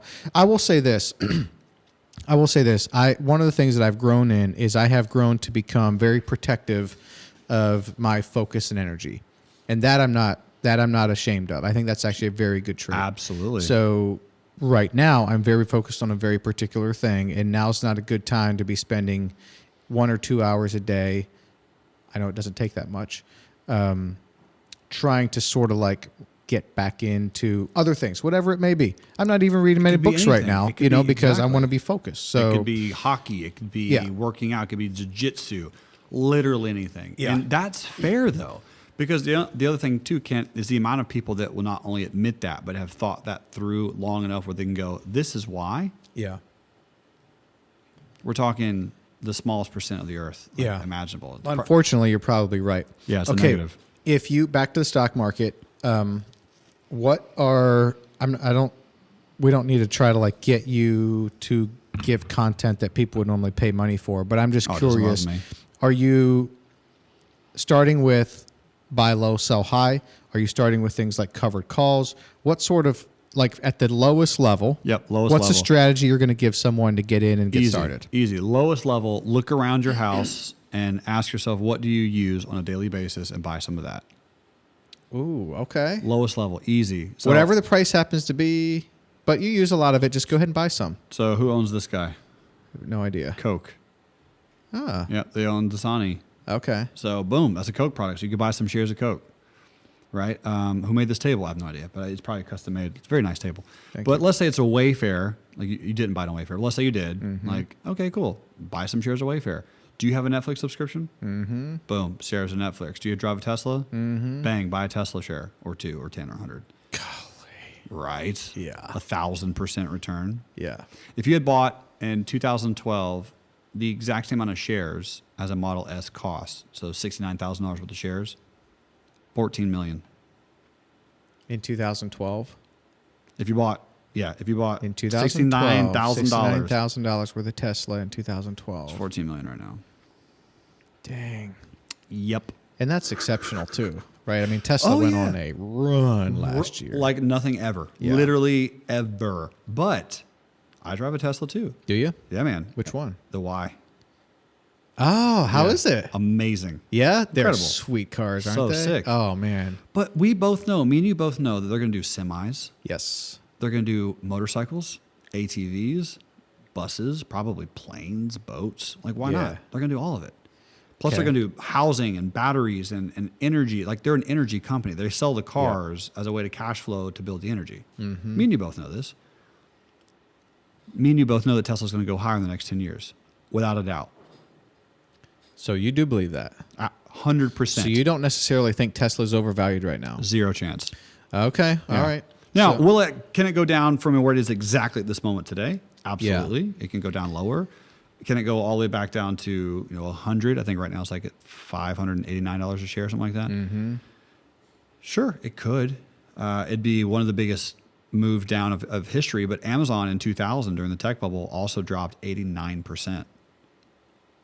Wow. Yeah. And it's back. Yeah, and second biggest company in the world, right? Mm-hmm. So I think Tesla's like the 5th, by the way. Is it really? Yeah, bro. I'm actually really, we didn't talk about this just a little bit, but Sure. But I'm actually very happy about that because I kind of feel like Elon Musk. I don't know why this is, but I feel like mainstream media never really liked him. I don't know. Do you feel that way? 100%. And why is that? I mean, he is he's almost awkward a little bit. Like the smartest people are a little bit more socially awkward, I feel like. Yeah. And that's a compliment. I mean, it's in the most way because look, I would trade my social abilities for that intellect every day. I was about to say the same thing. I would totally make that trade, bro. Because I'm great at social. Yeah. I'm a moron, apparently. Yep. Yeah. But I've been having this conversation with Fadi Bousamra, who's the chief investment officer of Nashville's pension fund. So he has his fingers on like $4 billion. And the firefighters and policemen and public workers of Nashville depend on Fadi to manage their money properly. And by the way, his fund is performing top 1% in the country for 7 years. So he knows his stuff. Interesting side note, he came to America at 13 years old without his parents, and now he's managing $4 billion. Anyhow, so we were talking about Tesla, and this was a few weeks ago, and he's like, he just kind of commented on the fact that Tesla's price is sort of accounting for everything that's going to go right is going to go right. Like the price is looking into the future and saying everything that we're planning to do is going to go right, and the price accommodates that. And we were just talking about whether Tesla's overvalued or not. And then like within a week, he's having the conversation of, he was talking with his brother, also a very successful guy, and someone else. And I mean, this is what Fadi does for a living, so he knows his stuff. And the one thing that they were telling him was, look, if you buy a Tesla car, your cost per mile is like 20 cents, whereas your cost per mile on a gas car is way more than 20 cents a mile. And so you might be able to pay a little bit more up front and then just have these much lower costs of operating going forward. So that's one thing. But then I'm watching videos of like the new autopilot stuff. I mean, this stuff is legit, dude. Bro, I have one. Like do you? FSD, full self driving. It's insane. I mean, it's so far beyond what anyone else has done with their vehicles. My car is a Model S. It's 2013, and it drives, and the technology that it has is better than quite a lot of 2020 or 21 luxury cars. Agreed. The thing was made in 2013. Agreed. Like, they're so far into the future. They're so much further into the future than other car companies. It's pretty crazy. So I think there was a time a month or two ago when I'd be like, yeah, maybe Tesla's a little bit overvalued, but now I'm not so sure because they're doing a lot of things well over there, and they have been doing a lot of things well, but now it's starting to become evident. Agreed. And they've also had a 30% pullback in the last month. Legitimately, now that we're talking to them, they went at 890. Now they're at 500 and some change because they did need to pull back. It was a little ridiculous, right? But the more and more you talk about it, that's how you get conviction. But that's also how you become a believer in a product. I mean, that's literally when you ask me my question: how do you get people in this? What's your go-to? Buy what you love, man. Buy what you're in. Oh, really? Own it. Yeah, that's it. Oh, okay. Because if you love Tesla, you love the car. Because me and you both agree. It's unlike driving anything else on the planet Earth. It's unlike it. And look, the environmental impact aside, everything that aside, Yeah, all the good stuff aside. even the gas stations aside, which it's hard for me to set gas stations aside because gas stations suck. All that aside, the driving experience. It's better. Dude, it's a different category. It's like, dude, why have we been driving around clunkers with clutches and all of this? Like, you hit the gas in like our minivan, you hit the gas, or almost any gas vehicle that's not a sports car. You hit the gas, like there's this delay, and it's like, and then you go. Tesla, go. Like, it's just so responsive, Yeah. so quick, so smooth. All the other stuff aside, it's the way that it's the way the vehicle should feel when you drive. That's what I think. I agree. So. And the thing is, their stock price has done what it's done, only selling 3 million vehicles of all time. Like, Is that all they have sold to date? Yeah, it's not a lot. Like, they delivered 500,000 last year, which was their huge number. Yep. So, like, forever and ever, I don't know. I might that's be not totally a off, lot. but it's not a lot. Yeah. Which means, can they deliver more? Mm-hmm. Right? More factories coming out. Can more people drive it? Once more people start driving it, they're going to start experiencing it. Once people start experiencing it, they're going to be like, there's no other way around. Yeah. So I will say this. As much as I love the driving experience, I would put that second. And number one for me is no more gas stations. Now, there are certain things that are pet peeves in life. Gas stations have always been a pet peeve That's for me. your thing, huh? There's never a good time. The weather is never right. And it's always frustrating to pull in and fill up with gas. And then you look, $54.63. And you just want to be like, dear golly. Yeah. Is there no better way? And then Yeah. you jump in and go off. And now you're hot because it was humid in Tennessee and you stood out there or now you're cold because it was snow. I mean, it's just. Where you got Dude. rained on, or you touched the nasty gas handle. Yeah. And you had to open the credit card and put the credit card in, and maybe you got to go to the bathroom. And now you're on your way to church, and now you smell like gas because you dripped a little bit on your hand. Yeah, I mean, or it's got some just on your pants dude, or something. exactly. Yeah. Gas stations can just go away forever, as They far as will, I'm dude. concerned, because they're not. It's 40 years there's a from better now, way now. 40 years from now, they'll be almost irrelevant. They'll be like payphones. You think? Yep. Because you'll have solar power, you'll have all clean energy, you'll have. Dude, 40 years is not long. It's not long. You have a driving experience on all vehicles where you can almost get charged just driving. Solar powered roads that charge the internals of the car. As you're driving, the kinesthetic friction causes the car to charge. Like, there'll be all kinds of things, but I would say 40 years, just like cash will no longer be a thing in 40 years. There'll be so many cool things that will not be here that are currently here in 40 years. The one thing that would be good is if our infrastructure in our roads would catch up to the technology of things driving on them. Facts, Because now we're at the point where our car, like the Teslas, they have far exceeded the road. You know what I mean? Like, some of these roads don't even have lines on them. Some of these lines aren't great. Like, there are some very basic, simple things we can do that would really help autopilot. I don't know why we haven't done it yet, but maybe, I don't know. Maybe we will. It's coming. But Yeah. The road pieces it's a very interesting infrastructure challenge, I think, not only we face, but so many countries face. yeah, it's true. Just concrete in general. It's made awfully. Yep. There's always, it's true. always a pothole. It's like, we can't figure out concrete. Come on. Yeah, you're totally right about that. Random, but Okay, so buy what you love. That's what your first philosophy, advice man. is That's it. on stocks. Yeah, that's number one. Like if you do that and just keep accumulating it and buying it and buying it and buying it. So don't just buy it March 5th and I'm done.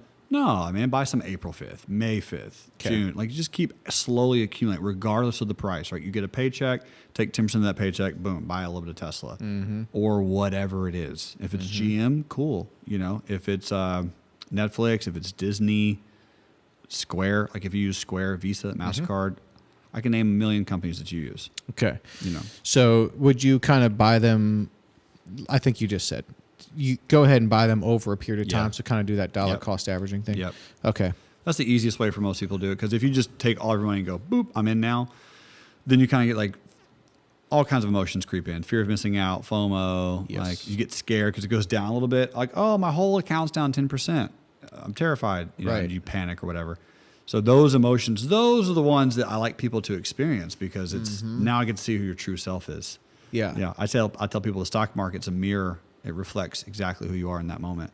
And because it's liquid, it's the most liquid instrument on the earth. That's right. Allegedly. I'm saying bonds and then you have Forex, but we won't get into that. The stock market is so liquid. Like you can take $1 billion, a billion with an L, and just boop, and you're out. Click of a button. Like you can't do that with anything. Yeah, you're right. Business, real estate, $1 billion is nothing in the stock market. Nothing. $4 trillion passed through the stock market, the U.S. stock market, daily. In and out?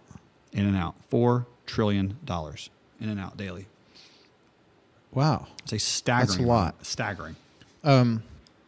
If someone sells, there is one thing I don't understand. If someone sells, and let's use $1 billion as an example, how or why is there a guarantee that someone's going to be ready to buy $1 billion that quickly? I don't understand how that piece works. It's a good question.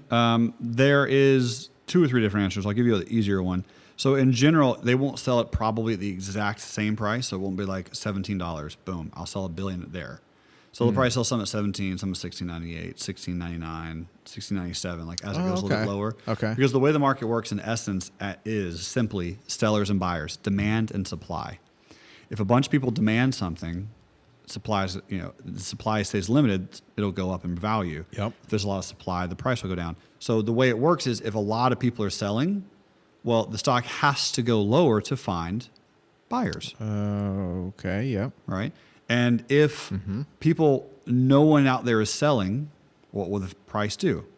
It will go up high enough until you find a big enough pocket of sellers where everyone's agreed this is too high, I need to sell and lock in my profits. So when you have that application, realistically, when someone wants to provide $1 billion liquidity to the market, oftentimes it's just that a lot of different people are excited to buy that particular value, particular stock, particular company. So Tesla, if they wanted to drop $1 billion, like that's nothing at this point. Yeah. That's a very, very, very small percent of their market cap, and less than 1%. So that transaction could happen in a minute. Ironically enough. And would it go straight to buyers, or does it go into like escrow until it finds a buyer? Good question. So that's the other part that I don't want to go too far into, but pretty much a market maker would buy it off of them, and they would find the transactions. Because if a market maker, if I buy $1 billion from you at 10, and I know someone who wants to also buy it, but they want to buy it at 10.20, I can facilitate that trade, and I can make 20 cents on 1 million shares or whatever the amount of shares is, right? I see. So there are market makers. It can go the opposite direction as well. Right? They buy it and it goes lower, and they're bag holding, and they have to get out. So there's pros and cons being a market maker. But you have market makers that are electronic, that are computers, that are companies like Citadel. You have all these companies that are actually facilitating the actual market itself. But you also have human beings. And you have brokers as well. So a broker like Charles Schwab, Fidelity, TD Ameritrade, all those are brokers, and they can also buy all those shares, keep them, hold them, and then sell them to their individual. Oh, I see. Okay. Yeah. That makes sense. So in answer, man, what's staggering, one of the questions I never knew the answer to was, who is buying my thing when I sell it? Because, bro, I've never, except in one rare situation, been able to not sell something. The thing I couldn't sell was a penny stock. Right, it had no volume. Okay. But I've never not been able to sell anything, generally. And I'm always like, who's buying? Yeah. The answer is it doesn't matter. You don't know. It could be Joe. It could be Tim in Australia. It could be your buddy who owns a $4 billion fund. It could be a bank. It could be a broker. But it's happening instantaneously. It could be a market maker. It's irrelevant. someone Okay. will buy. Okay. Yeah. That's crazy. Yeah. No, it is. It is pretty cool. It's pretty dang cool. Mm-hmm. You had, well, let me ask you this on the stock market front. All right. So getting in, buying what you use, buy what you love. What are your thoughts on day trading? And I don't even know if I could define it. It seems to me you buy and sell within the course of a day. You try to buy low and sell high within a day. Is that day trading? Bro, you nailed it. Okay. I should leave. Like, that's it. That's the definition. Well, first tell me if you suggest it or not. For the average everyday person who's not looking to stay super, in the know on the hour by hour basis. Then no. Okay. Yeah. Most people, that's like me saying, can you play professional tennis or golf? It's like, do you want to play, go drink some beers and play Topgolf? Cool. Like, do you want to go out and actually play professional golf? Because day trading is professional golf. Okay. Like you can go in there with $1, and just whatever, just hang out and have a good time. Yep. But that's where the professionals lay, and you can make so much money day trading, it's bananas. Literally insane amounts of money day trading. But most people get allured by that because they want to make money quickly. And so that's those money beliefs and those psychologies that starts creeping up again, right? They go, oh, I can make tons of money fast. I'll just day trade everything. Okay. So those applications are some of the bigger challenges. But in essence, man, yep, I do not encourage the average trader to go, yep, I'm a day trade, and then just go start day trading. At least get some education under your belt. It's going to take some time. It's going to be a manual process. You cannot make money while you sleep, while you day trade, right? With investing and swing trading, you can, but day trading, like, you actually have to work. It's a job. I see. Yeah. Now, Okay. some people love it, and they're enamored by it, and they're enthralled, and they think it's the most fantastic thing of all time. Yep. Like me. But for people who don't day trade. Do you do it? Oh, yeah. Every day? Did or today. 5 days a week? Or how does that work? Yeah, man, every day. Okay. There are definitely days where I don't day trade. Okay. I don't have to day trade every day. Okay. One of my sayings is you don't have to make money every day to make money every month. So my personal goal and like my accounts is to make 3 to 4% a month. Okay. Every month, cumulatively. So that's kind of like my goal. And I'm doing it, And Yeah. so if you have $5 million and you make 3% of $5 million every single month, it's not bad. And you can do it with all arrays of like day trading, swing trading, investing, options, credit spreads, put sales, covered calls, all kinds of different strategies you can start implementing. Yep. And yeah, you can, I personally believe that anyone who wants to spend that much time doing it can. Like you mentioned earlier, the question is, should you? Okay. Yeah. That's usually the question is, should you do it? Because I tell people very frequently, you can absolutely make more money in business or real estate than the stock market because it's less liquid. I see. And it provides more gumption and grit than day trading or stocks. That makes sense. Yeah. No, it does make sense. Yeah. What are some stocks that you're looking at that you might not be in, but are starting to look pretty interesting to you? Does anything come to mind? Yeah, or that's a great question. I'm in a lot. Is that not really how it works? No, it's definitely how it works. If I like it a lot, I'm probably in it, but there is two that I'm not in. One is called Super League Gaming, ticker symbol SLGG. So pretty much it's a special acquisition company that is parlaying all of its players to try to create an esports gaming community like the NFL. Oh, interesting. Right. And it's an SPAC? Yep. And Super League Gaming, SLGG. So that one's trading at like 15 a share right now. It was at 8 a week ago. Oh, wow. So that's kind of cool. Yeah. That one's one. And then you have, Palantir Tech. Do you know anything about them? No. So I don't know too much about Palantir other than the previous CTO, Chief Technology Officer of PayPal, created this company. They're trying to create just some really, really cool new fintech like innovations and things. So Palantir is ticker symbol PLTR. I am in that one, but not huge. Okay. I only have like a few $1,000s in that right now. So that's just kind of like an interesting one. Let's see. Another one that people might not have heard of that's new is Go Health, ticker symbol GOCO. So Go Health is kind of like a little bit of a blend between Teladoc. So they have telehealth medicine, and they also have emergency service centers. And so they're really trying to blend a lot of artificial intelligence and special AI protocols into health so that they can, well, obviously make it faster, make it quicker, see. more efficient. Yeah. They're trading at like 15 a share right now. They just came out in the market. Okay. Yeah. One strategy that I've taught many times that people love, this is a really, really cool one, is when a company comes out that you love, use, know, and totally understand, when they first hit the market, put $1,000 into it and just leave it alone forever. Mm-hmm. Right? So Roblox, you're probably familiar with them? Mm-mm. So Roblox is like a video game that a lot of kids play.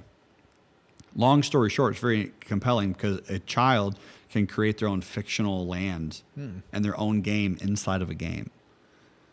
It's kind of weird. So like I can go in, or your children or my kid can go in and build a land, and they can invite all the other friends to this land, and they can all play in this land together. I see. Yeah. Minecraft a little bit. Kind of, sorts. Yeah. Okay. Yeah. Pretty much. Yep. So Roblox, and then you have Bumble just came out. So for people who are single out there, you can buy some Bumble. Airbnb.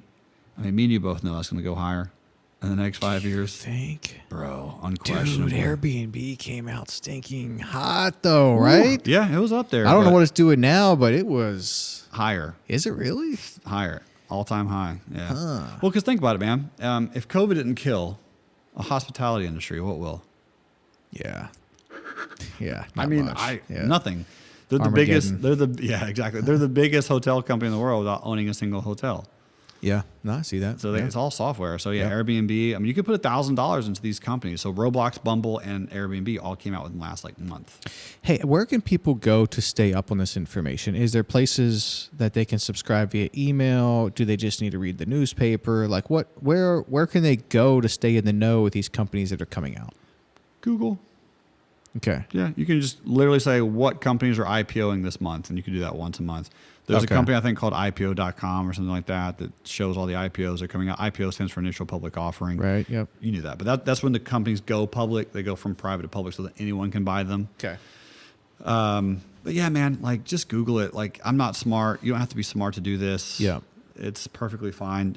If you once a month Google what stocks are IPOing this month. Yeah. That's pretty much Okay. it. Are you leery about SPACs? We were just talking about this with someone, Brian Adams, just last week. The singer?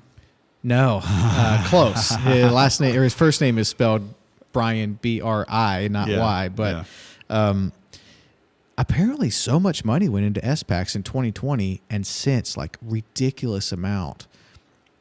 Are you concerned if someone wants to sell you an SPAC? Are you concerned about this? Do you Yes. think it's a bubble? Yeah, SPACs are a bubble. It might have popped potentially. We've had some huge collapses on SPACs recently, like Lucid Motors and Nikola. I'm trying to think. There's like 5 or 6 other ones that just have absolutely plummeted. Like in the last week or what? yeah, last couple- week, last month. Oh, really? Yeah. Okay. This year. Because it was getting ridiculous. It's getting crazy. Everything was a SPAC. Everyone Yeah. was creating it. Because 10 years ago, like $1 billion would come in a year. And then in 2021, this year, $1 billion came in the first week. Yeah, it was insane. It was bananas. Insane. Like $40 billion came in the first quarter. Yep. So, yeah, man, there's nothing wrong with SPACs specifically, but here's always my answer. Do you use them? Like DraftKings was a SPAC. I use DraftKings, so I bought that. Oh, I see. Right, but I know how it works. I know how they make money. I use it. Yep. There's 2 companies that did very, very well last year called Plug and Fuel Cell. I don't know if you've heard of them, but they're like clean energy companies. I didn't buy any, bro, because I have no idea what they do. I see. I've read them. I get it, Yep. right? But I've never been like, oh, that's a fuel cell pin. Right. You know, so I have no idea what they actually do. So I never bought it. And I I see. missed out on tons of money. Could have made millions, whatever. Yep. Didn't. Do you look into the future and make kind of some umbrella predictions or kind of high level predictions? And a good case in point with this would be marijuana stocks. Are you a fan? Are you not a fan? Where do you see that going? If you felt like, and let's just set kind of, I mean, there's probably some people that wouldn't, just because they wouldn't feel like, I don't know, right about it or whatever. Maybe for the same reasons they would invest in an alcohol company or a tobacco company, which is totally cool. But that aside, would you invest in a marijuana stock based on where you see things heading? What are your thoughts on that? Great question, man. I'll say this. To To answer your question earlier, I do love making blanket umbrella projections on companies and stocks. Okay. Like we're like, Tesla's going to go higher. Yeah. I love making things like that. Okay. You're not supposed to. Yeah. Like, not legally, but just everyone But says. you can't help yourself. Yeah, dude. Everyone says like, don't try to predict what the stocks. I'm like, bro, that's all I do. Like, Yeah. I just want to predict all day long, and I'm right sometimes and sometimes I'm wrong. But long story short, with marijuana stocks, I don't have any specialty in that world. I find it very, very intriguing because I think Philip Morris and Altria, which are multi-billion-dollar blue chip companies, been around forever, pay a dividend. Like they are cigarettes. Like a cigarette company's not going to let weed companies come in and just take all their profits. You know, so they're probably going to end up buying them out or merging with them or creating acquisitions, which could be a good or bad thing. Yeah. I think it'd be easier to invest into the larger companies, but secondly to that, my thought process on a lot of weed companies, again, would be, do you understand how they make money and have you actually used any of their products? And if you don't, which I don't, I haven't, I wouldn't, and I personally don't own any marijuana stocks. It's a little too easy for me to go, marijuana's going to be illegal, so buy marijuana stocks. Right. That's so simple, and literally everyone in the world knows that.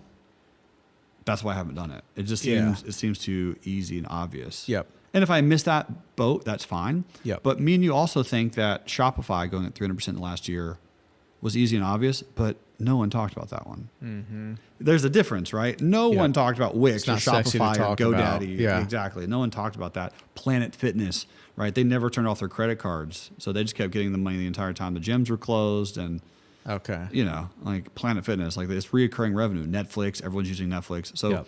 those applications, like no one's talking about that, but those are obvious ones. The ones that people everywhere are discussing, like you go into a bar and someone's like, hey, bro, have you heard of Ripple? You know, that's when I'm like, Yeah. So usually when it reaches the public and everyone does start knowing about it, I kind of poo on it a little bit. Okay. So very, very long answer too. I don't own any weed stocks. Yeah. I do trade them. I day trade them. Those are fun to day trade, but Oh, okay. yeah, I don't have any negative connotation about being in them based Yep. on like my belief system. It's just Okay. I don't use any of their products. So you don't invest in a cannabis company. You don't buy and hold, but you do Correct. day trade. Yeah. Which just mean at some point throughout the day you're going to buy and have a good idea that it's going to go up at some point later on in the day. Yep. And if and when it does, then you sell. Exactly. Okay, So I'll buy gotcha. 1,000 shares at 17, have a stop at 16, sell it at 19. You know, like that's make $2,000 risking 1,000. Like that'll happen Monday probably. Yeah. Say that again. So you had $1,000 on Monday. You're going to day trade. 1,000 shares on Monday. 1,000 shares. Let's you can protect the downside because you can. What is that called? A Stop loss. stop loss. Yep. You can. Let's say you buy at $17 a share, and you have a stop loss at $16 a share. That means at most you're going to lose the difference between $17 a share and $16 a share. That's the worst that day is going to bring to you. Correct. Okay. But you have reason to believe it's going to actually go up. Right. And if and when it does, it triggers a sale. Yep. And you can Okay. do that automatically. You can put that into your broker robotically without you being there. Yep. So you can literally 8:30 Central our time, boop, buy 1,000 shares, stop loss target, walk away. And then come back at 2:55 Central. Yeah. Well, yeah, 2:55 Central, and then 3 o'clock market's closed. You can get out or notice what happens in that particular trade at that moment. I see. Yeah. Hey, what's it called when you basically bet against a stock without owning of it? Short sellers? Short sellers are the people. I mean, I short sell all the time. It's literally just called shorting. Okay, when you short the stock. Yeah. Because Tesla's battled that forever, right? Yeah, forever. All these people betting against it. Yeah. And but They were wrong. yeah, but you don't have to own any stock to short it, correct? Yeah, correct. Now, do you think that's something that should be allowed? Absolutely. Yeah, 100%. Because it can go foul very quickly. Because if you can pick this well-meaning company with a great business plan and a good market, get a whole bunch of people together and say, hey, let's go short this thing, and they short it, it could actually take it down. Absolutely it could, for sure. And you think that's an okay thing? Yeah, absolutely. That's just called capitalism. Well, that's the honest truth. Yeah, that's capitalism. Well, I mean, It's just so brutal, though. It's just like, man, Yeah. we wouldn't be able to put them out of We wouldn't be able to put them out of business if we went over there and burned it down and did that because we own the fire company. Correct. Why can we do that with stocks? Correct. So I'll give you the answer to that question. Imagine you bought a stock at 20 and it's at 150 Yeah. and you want to sell it. Who are you selling to? And the answer is it could be a short seller, because in order for a short seller to get into a position, they have to sell, right? They sell a position they don't own. And by selling it, right, they're creating liquidity because your buy is their sell, or your sell is their acquisition. So you're selling literally to them. They're providing you liquidity to get out of your position. Oh, okay. All right. Hold on. I don't think I understood that piece of it. So if I short a stock, Let's say you buy it. It's easier. So let's say you buy a stock at 20, okay. goes up to 100, Yeah. and you want to sell it at 100. Yep. I'll sell it. Yeah, you'll sell it. You made tons But of money. I might be selling it to A someone. short seller. A short seller? Correct. Oh, okay. Maybe I'm misunderstanding how short selling works then. If I short a stock, I don't own it at this point though, right? Correct. You don't own it. You bring money into your account through margin, and you sell short. But in essence, what you're doing is you're still taking a net position against the stock that you eventually have to buy it back. So if you okay. yeah, so if you sell something, what the broker is going to do is they're going to go, okay, Kent wants to sell stock at 100. Jeremy wants to sell short at 100. We're going to facilitate that order. I see. And so we're going to buy it off of him and then provide him that liquidity so that when it goes back down, he can buy it back at a lower makes price sense. and make money. So Yes. you actually have the ability of making money numerous times as a short seller, and short sellers provide liquidity. They're literally the ones who are betting that something could happen. And it's also a good thing because it also offsets all of the weirdness out there in the market. Let's say a company is fraudulent. Right? Don't you want them to make money off of a company who's taking all the money from other good people? That's literally a fraudulent company and they're doing bad things. Like you want to see them burn. So it's a way to sort of It balances the police or scales a little monitor. bit, Yeah, man. yeah. Okay, it I balances see the that. scales a little bit. Now, Yeah. short selling is not. It's a risk, because if you got 1 million people to sell something, but 10 million people wanted to buy it, is it going to go down enough for you to make money? Right? Maybe, maybe not. Right? It didn't happen on Tesla. So everyone and their mom wanted to short Tesla, and they lost Yeah. because Tesla's a dumb company. Elon Musk is a pothead, and so they Yeah. all short it. Yep. That's a risk that they took, man, and like a monetary risk, because the stock can go up infinite. I It see. can go up forever. Yeah. It can only go down to zero. That makes sense. Yeah. Yeah. So they've still got some skin in the game. You can't. Yeah. Yeah.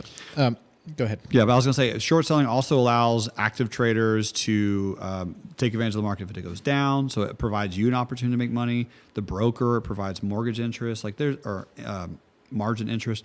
There's so many applications where short selling is okay. It's I would say it's probably a terrible example, but it's very, very similar to a wholesaler.